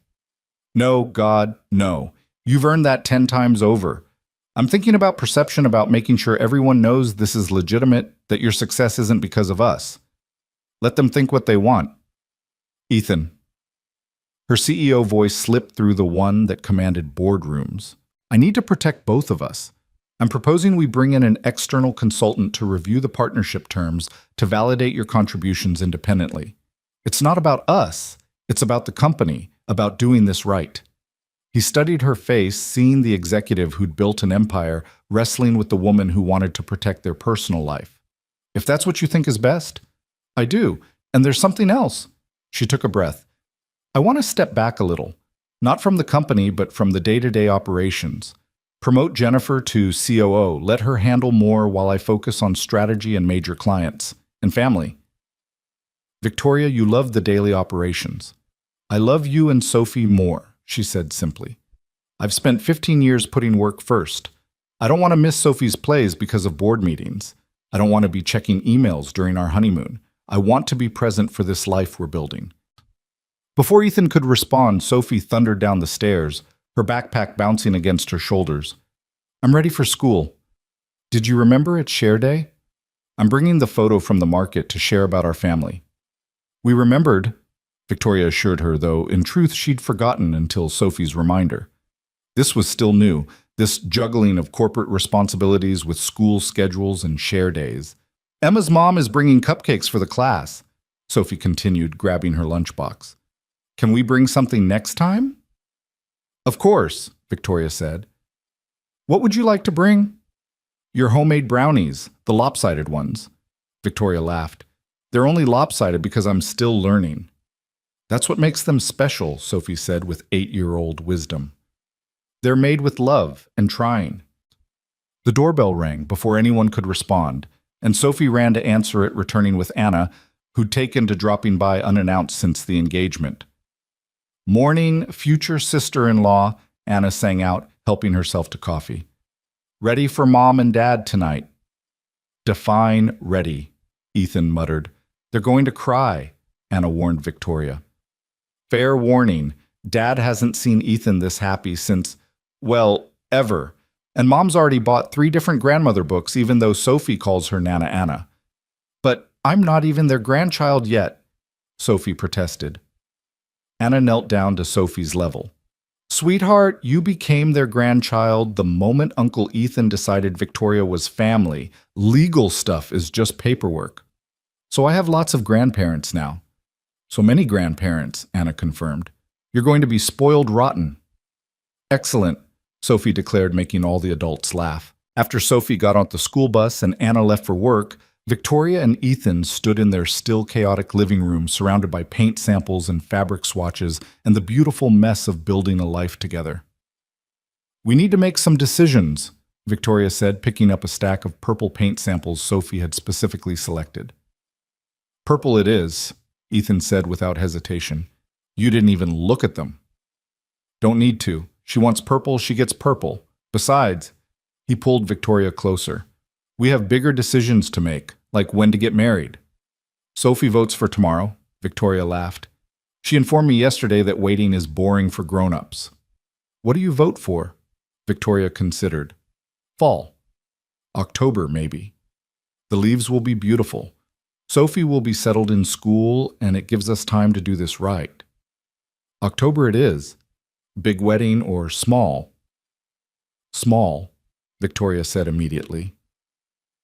Family, close friends. Maybe in the backyard once we get it landscaped.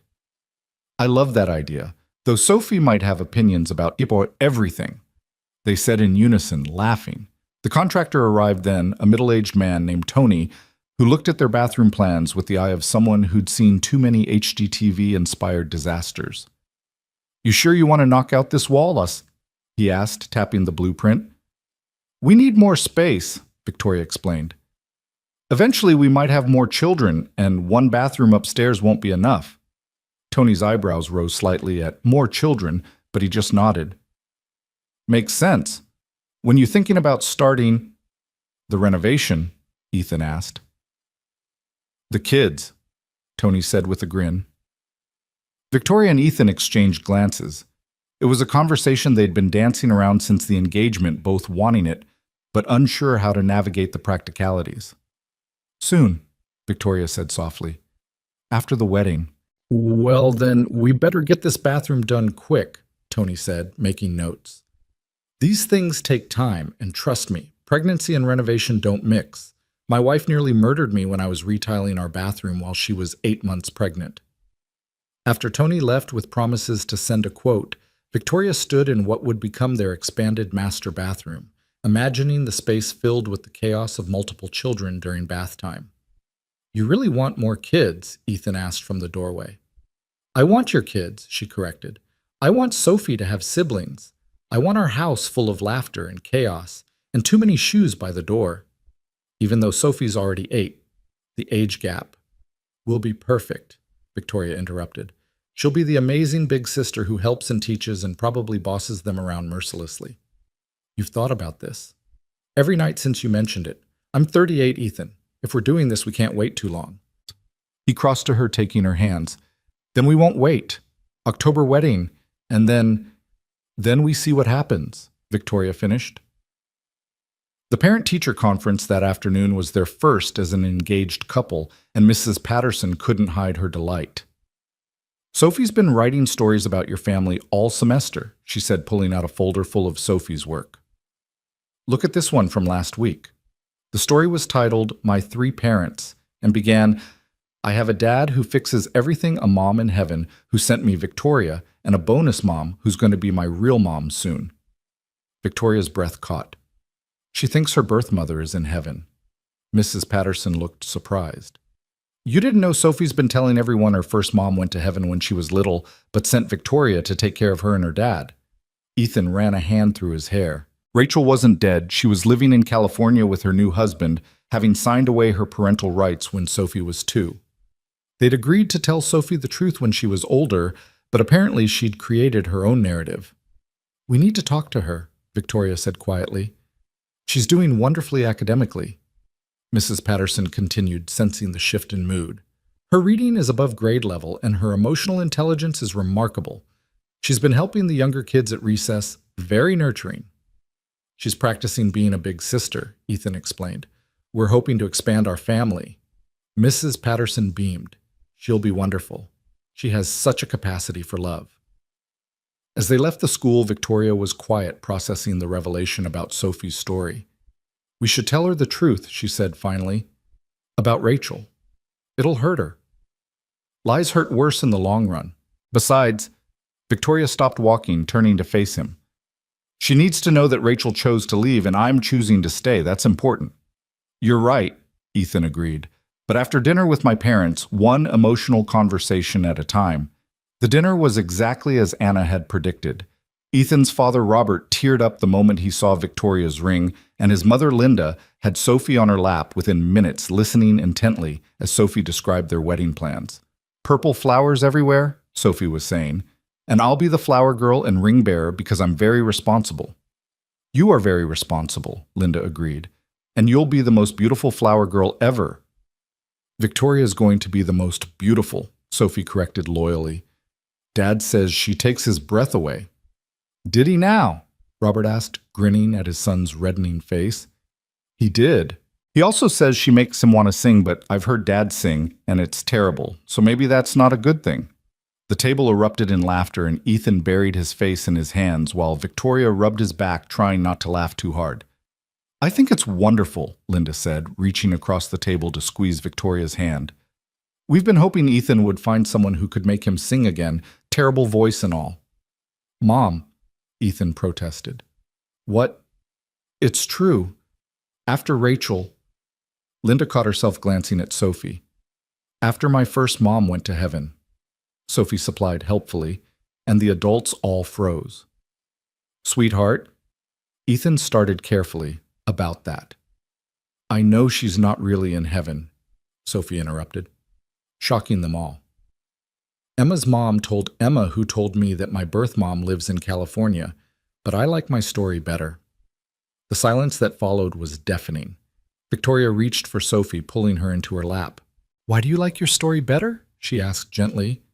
Sophie played with Victoria's engagement ring as she answered. Because in my story she loved me but had to leave. In the real story she chose to leave. That hurts more. Oh, baby. Ethan moved around the table, kneeling beside Victoria's chair so he was at Sophie's eye level. Sometimes grown-ups make choices that don't make sense. It wasn't about you. I know, Sophie said with a maturity beyond her years. Mrs. Johnson explained it to me. She said some people aren't meant to be parents, and it's better they figure that out and leave than stay and be unhappy. Mrs. Johnson sounds wise, Linda said softly. She is. She also said I'm lucky because I got Victoria instead, and Victoria chose me on purpose. Victoria was crying now, not even trying to hide it. I did choose you on purpose. Every single day I choose you. And you'll never leave. Never, Victoria promised. Even when you're a teenager and hate me for not letting you stay out late. I won't hate you, Sophie said confidently. I'll probably be mad sometimes, but I won't hate you. Can we put that in writing? Robert joked, breaking the tension. The rest of dinner was lighter, with Linda pulling out embarrassing photos of Ethan as a child and Robert telling stories about Ethan's first attempts at dating. He once brought a girl home, Robert was saying, and he was so nervous he walked straight into the glass door. Dad, please, Ethan groaned. The door was clean, Robert defended. And the girl thought it was charming, said it showed he was human. What happened to her? Victoria asked, enjoying Ethan's discomfort. She married his best friend from college, Anna supplied cheerfully. They sent a wedding invitation and everything. And that's enough family history for tonight, Ethan declared, starting to clear plates. Later. After his parents had left and Sophie was in bed, Victoria and Ethan sat on the porch, despite the evening chill, processing the revelations of the day. She knew, Ethan said, still amazed. This whole time she knew about Rachel. Children know more than we think they do. They just process it differently. Are you okay? With what she said about choosing you, Victoria leaned against his shoulder. I'm more than okay. She's right, I did choose her. Choose both of you. It wasn't obligation or circumstance. It was choice, deliberate and conscious. And you keep choosing us. Every day. Though some days the choice is easier than others, like when you don't walk into glass doors. That was one time. According to your father, it was at least 3 times. I'm never living that down, am I? Never, Victoria confirmed cheerfully. I'm going to tell that story at our wedding. You wouldn't. Reception speech, I knew Ethan was the one when he managed to drive me home without hitting any glass doors. He tackled her gently, both of them laughing as they mock wrestled on the porch swing, acting more like teenagers than responsible adults with a mortgage and a child. Get a room, Mrs. Johnson called out from next door where she was taking out trash. We have a whole house, Ethan called back. Then use it, she replied. But she was laughing. They went inside, still giggling like kids, and found Sophie standing at the top of the stairs in her pajamas. You woke me up with your laughing, she accused, but she was smiling. Sorry, sweetheart, Victoria said, climbing the stairs to pick her up, even though Sophie was getting almost too big for it. It's okay. I like hearing you laugh, both of you. She yawned enormously. Will you both tuck me in? Always, Ethan promised. They tucked her in together. Sophie insisting on kisses from both of them. Then her stuffed elephant also needed kisses. Then she needed one more sip of water. Then one more hug. You're stalling, Victoria observed. Maybe a little, Sophie admitted. But also I just like having you both here. We like being here, Ethan assured her. Even when I'm a teenager and difficult. Especially then, Victoria said. That's when you'll need us most, even if you don't think so. Emma's older sister is 13 and she's awful, Sophie informed them. She slams doors and everything. We'll handle door slamming, Ethan promised. We're tough. Victoria's tougher, Sophie said matter-of-factly. She runs a whole company. Teenage me won't stand a chance. Go to sleep, you little negotiator, Victoria laughed, kissing her forehead one more time. As they closed Sophie's door, they could hear her talking to her elephant, explaining the wedding plans in detail. And we'll all have matching flowers. Mr. Elephant, even you. In their own bedroom, as they got ready for bed, Victoria said, We're really doing this, the whole thing. Marriage, more kids, PTA meetings, teenage years. Having second thoughts. Never, just amazed. 6 months ago, if someone had told me I'd be living in the suburbs engaged planning a wedding with an 8-year-old as my creative director, I would have thought they were insane. And now I can't imagine any other life. She paused in brushing her hair. Your parents were wonderful tonight. They love you. Dad pulled me aside and said you're the best thing that ever happened to me. He's biased. He's right, Ethan corrected. You and Sophie are the best things in my life. Sophie was already in your life. But she's different now. Happier, more complete. You didn't just give me love, Victoria. You gave Sophie a mother, a real mother who chose her. She gave me purpose beyond profit margins, Victoria said softly. Both of you did. They settled into bed, Victoria automatically curling into Ethan's side, his arm around her shoulders. The house creaked softly around them, settling for the night, and somewhere a dog barked in the distance. October feels far away, Victoria said into the darkness. 3 months. I don't want to wait 3 months to be your wife. Ethan was quiet for a moment. So let's not wait. What? Let's get married sooner, next month. Sophie can still have her purple flowers. We'll still have family there, but why wait? Victoria sat up, looking down at him in the dim light from the street lamp outside. You're serious? Completely. We could do it Labor Day weekend. Everyone will already be off work. That's in 3 weeks. So we have a house, we have the backyard, we have Sophie as our wedding planner. What else do we need? A dress for starters. You'd be beautiful in a paper bag. I'm not getting married in a paper bag, Ethan, but you are getting married in 3 weeks. Victoria looked at her ring, then at Ethan, then toward the door where they could hear Sophie still murmuring to her elephant about flower arrangements. Yes, she said, surprising herself. Yes, let's do it. Labor Day weekend. Really? Really? But I'm not wearing a paper bag. Deal! Ethan laughed, pulling her down for a kiss. Sophie's going to lose her mind with excitement, Victoria warned. She's going to want to plan everything. Let her. 8-year-old wedding planner might be exactly what we need. Purple everything. Purple everything, Victoria agreed. They kissed again deeper this time, full of promise and excitement and the thrill of a decision made from love rather than logic. 3 weeks to plan a wedding. 3 weeks until Victoria became Mrs. Ward. 3 weeks until their family became official in the eyes of the law. Though in their hearts, it had been official since that first Saturday morning when Victoria stayed for breakfast and never really left. I love you, Ethan whispered against her lips. I love you too. Both of you. All of us. Outside the suburban street was quiet houses dark, except for porch lights standing sentinel against the night. But inside the Ward's soon-to-be official home, hearts were full of plans and promises, dreams taking shape in the darkness. Tomorrow they'd tell Sophie about the moved-up wedding date. She'd shriek with joy, immediately start revising her flower arrangements, and probably insist on going dress shopping immediately. Anna would panic about the shortened timeline, then kick into high gear as maid of honor. Both sets of parents would be thrilled and offer to help with everything. There would be 1,000 details to manage in 3 weeks. Catering and flowers and getting a marriage license and figuring out how to fit everyone in their backyard. Victoria would have to find a dress Ethan would need, a suit. Sophie would require the perfect flower girl outfit that met her exacting standards. But tonight, in the quiet of their bedroom with Sophie safe down the hall, and their engagement official, and their wedding suddenly imminent, everything felt possible. Every dream, every hope, every plan for their future felt not just possible but inevitable, as certain as the sunrise that would come in just a few hours.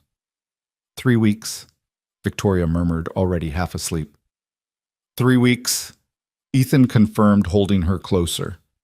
Down the hall, Sophie had finally stopped talking to her elephant, lost in dreams of purple flowers and wedding cake. The house settled into deeper quiet, just the sound of breathing and the occasional creak of a house learning to hold a family's worth of love. 3 weeks until the wedding. A lifetime of choices had led them here. Ethan's choice to offer a ride, Victoria's choice to accept it, Sophie's choice to open her heart to a bonus mom, and 1,000 smaller choices since then.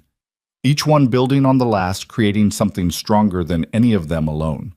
The alarm clock on the nightstand ticked steadily toward morning, toward the moment when they'd share their news with Sophie, toward the beginning of 3 weeks of joyful chaos that would culminate in a backyard wedding with purple flowers and an 8-year-old wedding planner's vision brought to life. But for now, they slept the family that had found each other against all odds, the family that chose each other every day, the family that in 3 weeks would make it official, but had been real since the moment Victoria first stayed for breakfast.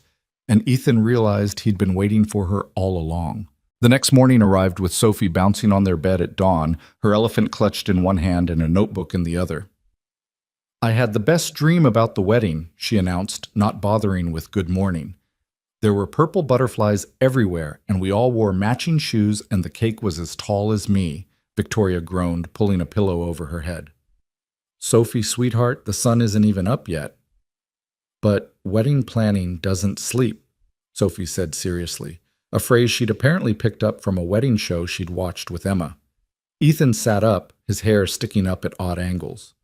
"Actually, Soph, we have something to tell you about the wedding." Sophie's face fell. "You're not canceling it, are you? Because I already told everyone at school and Emma's mom is teaching me to do the electric slide for the reception." "No, baby, we're not canceling," Victoria said, sitting up and pulling Sophie between them. "We're moving it up." Sophie's eyes widened. "Sooner? How much sooner?" 3 weeks, Ethan said, bracing for the explosion. The shriek that followed probably woke the entire neighborhood. Sophie launched herself at them. Notebook Flying Elephant abandoned her small arms, trying to embrace them both at once. 3 weeks. 3 weeks. That's like, she counted on her fingers. 21 days. We have to go dress shopping today and taste cakes and pick flowers and breathe, sweetheart, Victoria laughed, catching Sophie's flailing hands. We have time. Time? We have no time. 3 weeks is nothing. Aunt Anna said planning a wedding takes at least 6 months, and she doesn't even have a boyfriend. We don't need a big complicated wedding, Ethan explained. Just family and close friends in our backyard. Sophie considered this, her 8-year-old mind clearly running through possibilities. Okay, but I have conditions. Conditions? Victoria asked, amused. Yes. First, I still get purple flowers. Second, the cake has to be chocolate inside, even if it's white outside. Third, I get to help pick your dress. Fourth, how many conditions are there? Ethan interrupted. Sophie consulted her notebook, which she'd retrieved from the floor. 17, but some are negotiable. 17 wedding conditions from an 8-year-old, Victoria mused. Is this what my life has become? Your best life, Sophie said confidently. Now, about the dress shopping. By the time they made it downstairs for breakfast, Sophie had called Anna, waking her, texted Emma from Victoria's phone with permission, and started a list titled Urgent Wedding Stuff that was already 2 pages long. We need a wedding coordinator, she announced over cereal. Emma's sister's friend's mom planned a wedding in 2 weeks, and she said the secret is delegation. Where are you learning these words? Ethan asked. Wedding YouTube, very educational. Victoria's phone rang, her mother, Patricia, calling from Florida. Darling, Anna just called. 3 weeks. Have you lost your minds? Possibly, Victoria admitted, putting the phone on speaker. But we don't want to wait, Mom. Then we're flying up immediately, today. Robert's already looking at flights. Mom, you don't have to.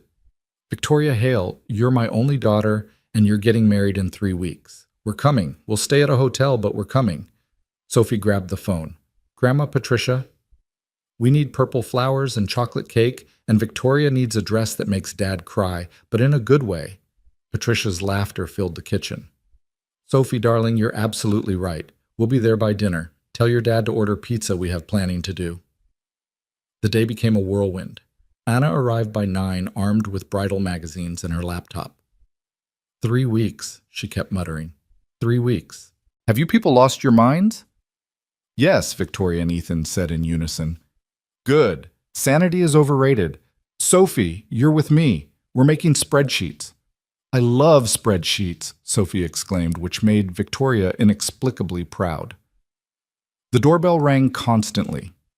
Mrs. Johnson with offers to help with flowers. She had a cousin who was a florist. Emma and her mother with cake recommendations. Even Tony the contractor who'd heard through the neighborhood grapevine and offered to expedite the bathroom renovation as a wedding gift. This is insane, Victoria said, standing in the middle of their living room, which had transformed into Wedding Central. Sophie and Anna had commandeered the dining table with their planning materials. Ethan was on the phone with the catering company, and Patricia and Robert had just arrived immediately, taking over flower arrangements. It's perfect, Robert, Victoria's father, corrected, hugging his daughter. Organized chaos just like the best families. Dad, I haven't seen you in 3 months, and you show up for emergency wedding planning. We'd show up for anything, sweetheart, but emergency wedding planning for our daughter, who we thought would never get married again. We'd fly to the moon for that. Robert made a Pinterest board on the plane, Patricia added. He's very proud of it. It has a purple theme, Robert said defensively. Sophie sent very specific instructions. The dress shopping expedition the next day was its own adventure. Victoria. Sophie, Anna, Patricia, and Mrs. Johnson. I'm basically family now. I know all your business. Descended on a bridal boutique that Anna had convinced to open early for them. 3 weeks, the consultant said faintly. You need a dress in 3 weeks. We need a perfect dress in 3 weeks, Sophie corrected. It has to make my dad cry, but happy cry, not sad cry. And it has to go with purple flowers. And it can't be too poofy because we're having the wedding in our backyard and there might be grass stains. The consultant looked at Victoria. Is she the bride or are you? Joint effort, Victoria said, already exhausted, and they'd only been there 10 minutes. But then on the 5th dress, magic happened. Victoria stepped out of the dressing room in a simple but elegant A-line dress with delicate lace details and a train that could be bustled for backyard navigation. Sophie gasped. That's it. That's the one. Dad's definitely going to cry. You think? Victoria asked, looking at herself in the mirror. She hardly recognized the woman looking back, radiant, happy. Nothing like the cold CEO she'd been 6 months ago. I know, Sophie said confidently. You look like a princess, but also like Victoria, but also like a mom. It's perfect. Patricia was crying, Anna was taking pictures, and Mrs. Johnson was fanning herself with a bridal magazine. We'll take it, Victoria said, not even asking the price. But it needs alterations. I'll pay rush fees, whatever it takes. Mom's using her CEO voice, Sophie stage whispered to Anna. That means business. The days blurred together in a haze of decisions and decorations. Ethan and Robert built an arbor in the backyard with Sophie as their supervisor, offering helpful suggestions like, it needs more purple, and what if we add twinkle lights?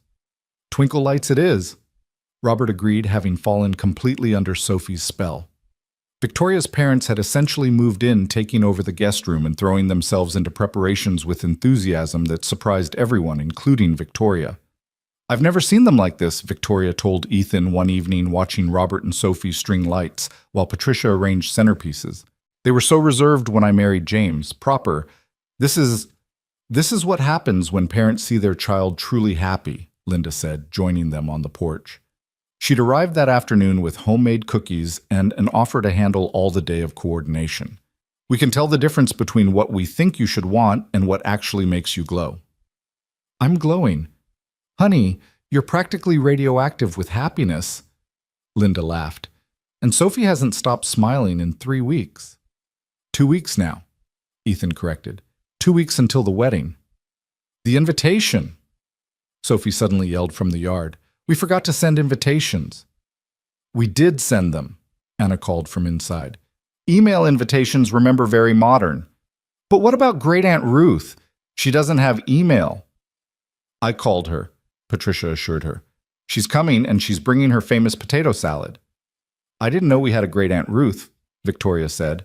You don't, Patricia admitted. She's Robert's aunt, but Sophie's been calling us Grandma and Grandpa, so we figured Ruth is her great-aunt now, too. The casual expansion of family, the easy inclusion the way Sophie had become the center of everyone's universe. It was everything Victoria had dreamed of when she thought about children all those years ago before the losses taught her to stop dreaming. You okay? Ethan asked, noticing her eyes welling up. More than okay, just overwhelmed. Good, overwhelmed. Sophie ran over grass stains on her knees, purple marker on her hands from her endless list-making. Dad, you need to practice your vows. Mom says you can't just wing it. Mom says, Ethan repeated, and Victoria realized Sophie had switched from Victoria to Mom without fanfare, without discussion, as naturally as breathing. Yeah, Mom, Sophie said, then seemed to realize what she'd said. She looked at Victoria uncertainly.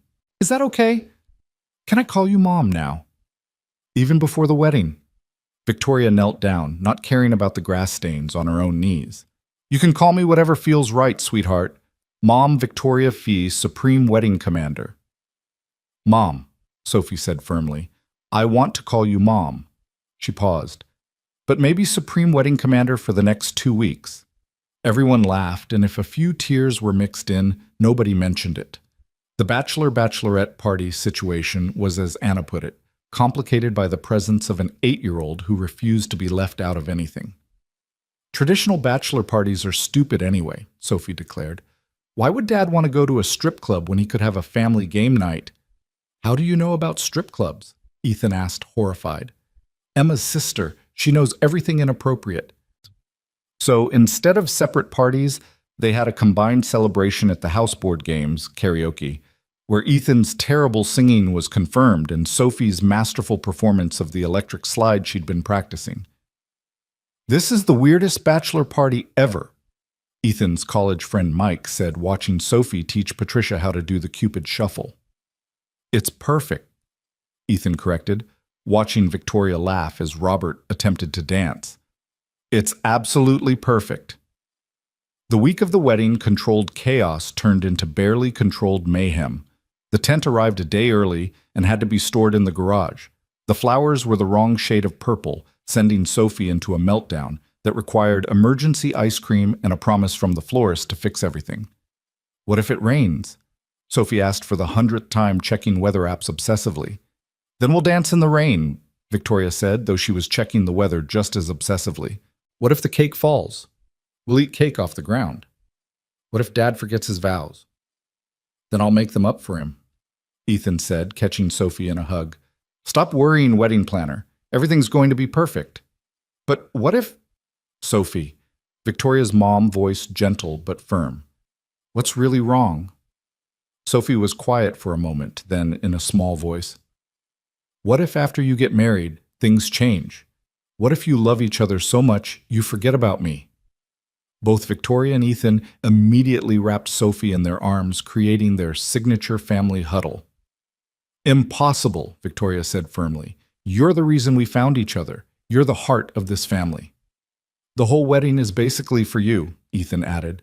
Purple everything, remember? And Victoria said, pulling back to look Sophie in the eyes, in my vows, I'm not just promising to love Dad, I'm promising to love you too, forever and always. Really? Really? I already wrote them. Want to read them? That's bad luck, Sophie gasped. Only for Dad to see my dress. You can read my vows. They sat on Sophie's bed, Victoria pulling out her phone where she'd been drafting and redrafting her vows for days. Sophie read silently, her lips moving slightly, then threw herself at Victoria. You wrote about the drive home, and the pancakes, and me. Of course I did. You're both my love story. The rehearsal dinner the night before the wedding was held in the backyard, a test run for the next day's setup. The tent glowed with string lights, the tables were set with purple runners Sophie had picked out, and Great Aunt Ruth's potato salad was indeed famous worthy. I'd like to make a toast, Robert Ethan's father said, standing with his beer. 6 months ago, my son was existing, going through the motions, being a great dad but forgetting to be Ethan. Then Victoria came along, and I watched my son come back to life. Victoria, thank you for saving him. He saved me first, Victoria said softly. You saved each other, Sophie piped up. That's what makes it a good story. To saving each other. Patricia toasted, and everyone raised their glasses, even Sophie with her juice box. Later, as tradition dictated, Victoria prepared to spend the night at Anna's apartment to avoid seeing Ethan before the wedding. Sophie was devastated. But we always sleep in the same house now. It's just one night, baby, Victoria assured her, and tomorrow it'll be official. We'll be a legal family. We're already a family, Sophie protested. You're right. Tomorrow we're just getting the paperwork to match what's already true. Like adoption papers, Sophie asked hopefully. Because Emma says after you marry Dad, you can adopt me, and then nobody can ever say you're not my real mom. Victoria looked at Ethan, who nodded. They'd already discussed this, already started the paperwork. Would you want that? Victoria asked carefully. For me to officially adopt you. More than anything, Sophie said solemnly. Then we'd all be Wards. The Ward family. Officially. Then, yes, we're working on adoption papers. Sophie's squeal of joy probably reached 3 blocks. Anna practically dragged Victoria out the door. Come on, bride, you need sleep. You're getting married tomorrow. I'm getting married tomorrow, Victoria repeated, dazed. To my brother, who's been texting me all day about how he can't wait to be your husband. It's disgusting and adorable. At Anna's apartment, Victoria found herself unable to sleep, staring at the ceiling, thinking about the journey that had brought her here. The company party where she'd drunk too much wine, trying to numb the pain of her losses. Ethan's gentle concern, his offer of a ride. The quiet drive through the city, Sophie's immediate acceptance. The slow build of love trust family. Her phone buzzed with a text from Ethan. Can't sleep. Sophie's in my bed asking if tomorrow is real. She's also dictating this message. She says to tell you she loves you, and she's already picked out which flowers she's throwing first. Victoria typed back, tell her I love her too, both of you, and tomorrow is very real, the realest thing ever. Another buzz. Sophie says the realist isn't proper grammar, but she'll allow it because tomorrow you're becoming her mom officially. Also, she's now asleep on my arm, and I can't move. Victoria smiled, picturing them in the bed that would tomorrow officially be hers too. Everything official tomorrow, though it had all been real for months now. Morning came too soon and not soon enough. Anna burst into the guest room at dawn with coffee and a manic energy that suggested she'd been up for hours. Wedding day? My brother's wedding day. Your wedding day. Sophie's already texted me 12 times about the flower schedule. Patricia and Linda arrived soon after, armed with makeup bags and curling irons, and the kind of determined enthusiasm that suggested resistance was futile. You're going to be the most beautiful bride, Patricia said, working on Victoria's hair, though Sophie might give you competition in her flower girl dress. It has 17 layers of tulle, Linda reported. I counted. She insisted on maximum poof. Of course she did, Victoria laughed. The dress fit perfectly, the alterations completed just in time. As Victoria stood in Anna's bedroom fully dressed, makeup done, hair pinned with purple flowers, at Sophie's insistence she hardly recognized herself. Gone was the cold CEO, the woman who'd built walls so high she'd forgotten what was on the other side. In her place stood a bride, a mother, a woman who'd learned that love wasn't about protecting yourself from loss, but about being brave enough to risk your heart again. Don't you dare cry and ruin your makeup, Anna warned, but she was crying too. The drive back to the house felt both endless and too quick. Victoria could see the tent in the backyard, guests already gathering purple flowers everywhere Sophie's vision brought to life. Ready? Patricia asked as they pulled up. I've been ready since the first time Sophie called me Mom, Victoria said. They entered through the back gate to avoid Ethan seeing her. Sophie was waiting in the kitchen, resplendent in her purple dress with its 17 layers of tulle, a flower crown on her head, basket of purple petals clutched in her hands. Mom! She shrieked, then caught herself. Victoria, Mom is perfect, Victoria said, kneeling carefully in her dress to hug Sophie. You look absolutely beautiful, sweetheart. So do you? Dad's definitely going to cry. Good tears, though. He already cried twice this morning, and you weren't even there. The music started. A guitar player Anna had found playing something soft and romantic that Sophie had approved after extensive YouTube research. "That's our cue," Linda said, appearing in the doorway. "Sophie, you're up first." Sophie took a deep breath, suddenly serious. "I'm going to throw petals perfectly. I practiced." She walked out, and Victoria could hear the gathered guests cooing over her. Through the window, she could see Sophie's concentrated face as she distributed purple petals with scientific precision, then took her place at the front where Ethan waited. And Ethan, Victoria's breath caught. He was wearing the suit they'd picked out together, a purple boutonniere that matched Sophie's flowers, and an expression of such pure joy it made her heart race. When he saw her through the window, his face crumpled exactly as Sophie had predicted, happy tears flowing freely. "That's my cue," Victoria whispered. Robert appeared at her elbow. "May I have the honor? You want to walk me down the aisle, if you'll have me. Your mother and I might have missed your first wedding, but we're not missing this one." Victoria took his arm, and together they walked toward the tent, toward the guests who'd become family, toward Sophie, bouncing with excitement toward Ethan, who was openly crying now, not even trying to hide it. The walk felt both eternal and instant. She was aware of everything Mike recording on his phone. Great Aunt Ruth dabbing her eyes with a handkerchief, Mrs. Johnson giving a thumbs up, Emma waving enthusiastically, but mostly she was aware of Ethan's eyes on her, the way his whole face transformed with love. "Hi," she said when she reached him, the same thing she'd said that night in the car. "Hi," he replied, his voice rough with emotion. "You look—" Sophie was right. "I'm definitely crying." "Good tears?" "The best tears." The ceremony was a blur. The officiant, a friend of Anna's with an online ordination and a purple tie for the occasion, spoke about second chances and chosen families. But Victoria barely heard him, too focused on Ethan's face, on Sophie standing between them, holding both their hands on this moment she'd never dared dream would come true. "The couple has written their own vows," the officiant announced. Ethan went first, pulling out a paper that was already wrinkled from nervous handling. "Victoria, 6 months ago, I offered you a ride home because it was the right thing to do. I had no idea that drive would lead us here, to this moment, to this family. You've taught me that love isn't about playing it safe. It's about being brave enough to let someone see all of you, the broken parts, the scared parts, the parts that sing badly in the shower." Everyone laughed, Sophie loudest of all. "You didn't just fall in love with me," Ethan continued. "You fell in love with Sophie, with our messy life, with burnt pancakes and bedtime stories and school plays where she's a tree. You chose us again and again, even when it would have been easier to maintain your safe, controlled life. You're the bravest person I know, and I promise to spend every day making sure you never regret that drive home." Victoria was crying now, not caring about her makeup. She pulled out her own vows, the ones Sophie had already read and approved.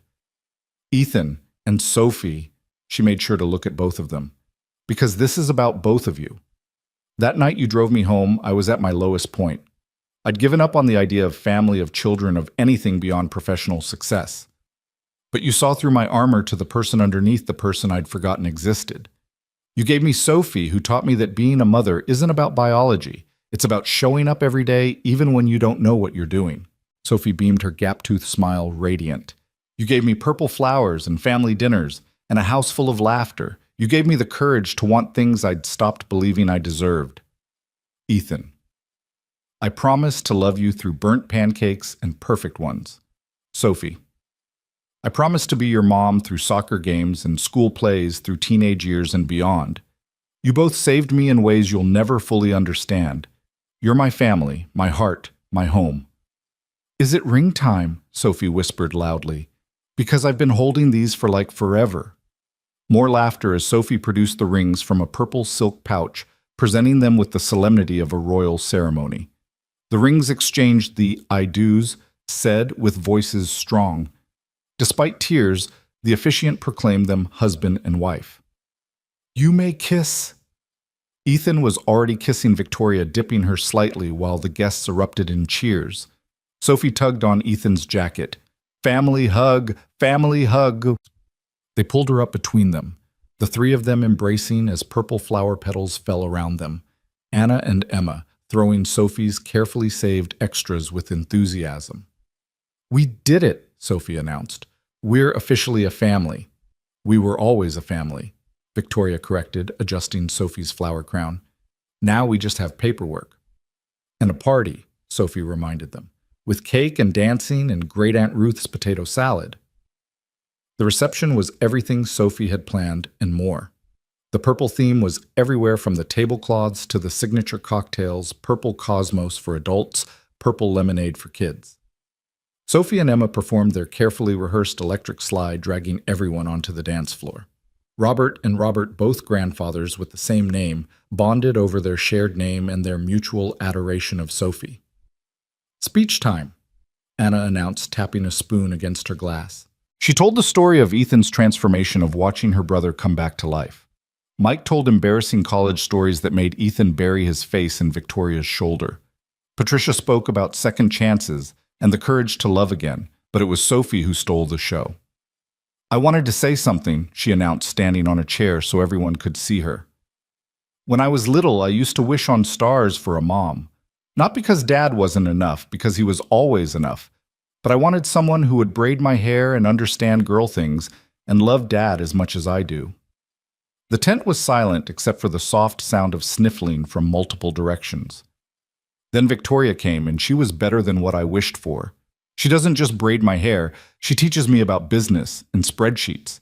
She doesn't just love Dad, she loves me too, even when I'm annoying about wedding planning. "You were never annoying," Victoria called out. "I was a little annoying," Sophie admitted, making everyone laugh. "But you loved me anyway. And now you're not my bonus mom or my stepmom. You're just my mom. And Dad's not just Dad anymore. He's the guy who smiles all the time and sings in the shower and looks at Mom like she hung the moon." "Sophie," Ethan said, his voice warning, "it's true you do. And Mom looks at you the same way. And you both look at me like I'm the best thing ever, which I am, obviously." More laughter mixed with tears. "So I want to make a toast," Sophie said, raising her juice box. "To our family, to Dad, who was brave enough to offer a ride, to Mom, who was brave enough to accept it, and to me because I'm awesome and I planned most of this wedding. To Sophie!" Everyone chorused, laughing and crying in equal measure. The party continued late into the evening. There was dancing slow songs where Ethan and Victoria swayed together, while Sophie danced on Ethan's feet fast songs where everyone attempted Sophie's electric slide with varying degrees of success. There was cake, which was indeed chocolate inside despite its elegant white exterior. There were tears when Victoria threw her bouquet and Sophie caught it, announcing she was never getting married because she already had the best family. As the evening wound down and guests began to leave, Sophie fell asleep in Robert's, her grandfather's lap, exhausted from the excitement. Victoria and Ethan sat at their sweetheart table, watching their families clean up, everyone working together with the ease of people who belonged. "We did it," Victoria said softly. "We did it," Ethan agreed. "Mrs. Ward, I love how that sounds. I love you. I love you too. Both of you." They looked at Sophie, still asleep despite the activity around her. Her flower crown askew purple tulle dress wrinkled the biggest smile on her sleeping face. "Think she'll remember this when she's older?" Victoria asked. "Remember how we became a family?" "Every detail," Ethan said with certainty. "She's probably already writing the story in her head." "Once upon a time," Victoria began their tradition. "There was a little girl and her dad," Ethan continued, "who thought they had everything they needed," Victoria added, "but they were wrong," they said together. Looking at their sleeping daughter, their families now fully merged into one, their backyard wedding perfect in its imperfection. The stars were coming out overhead, the same stars Sophie used to wish on. But there was no need for wishes now. Everything they needed was right here in this backyard, in this family, in this love that had started with a simple offer of a ride home and had become everything.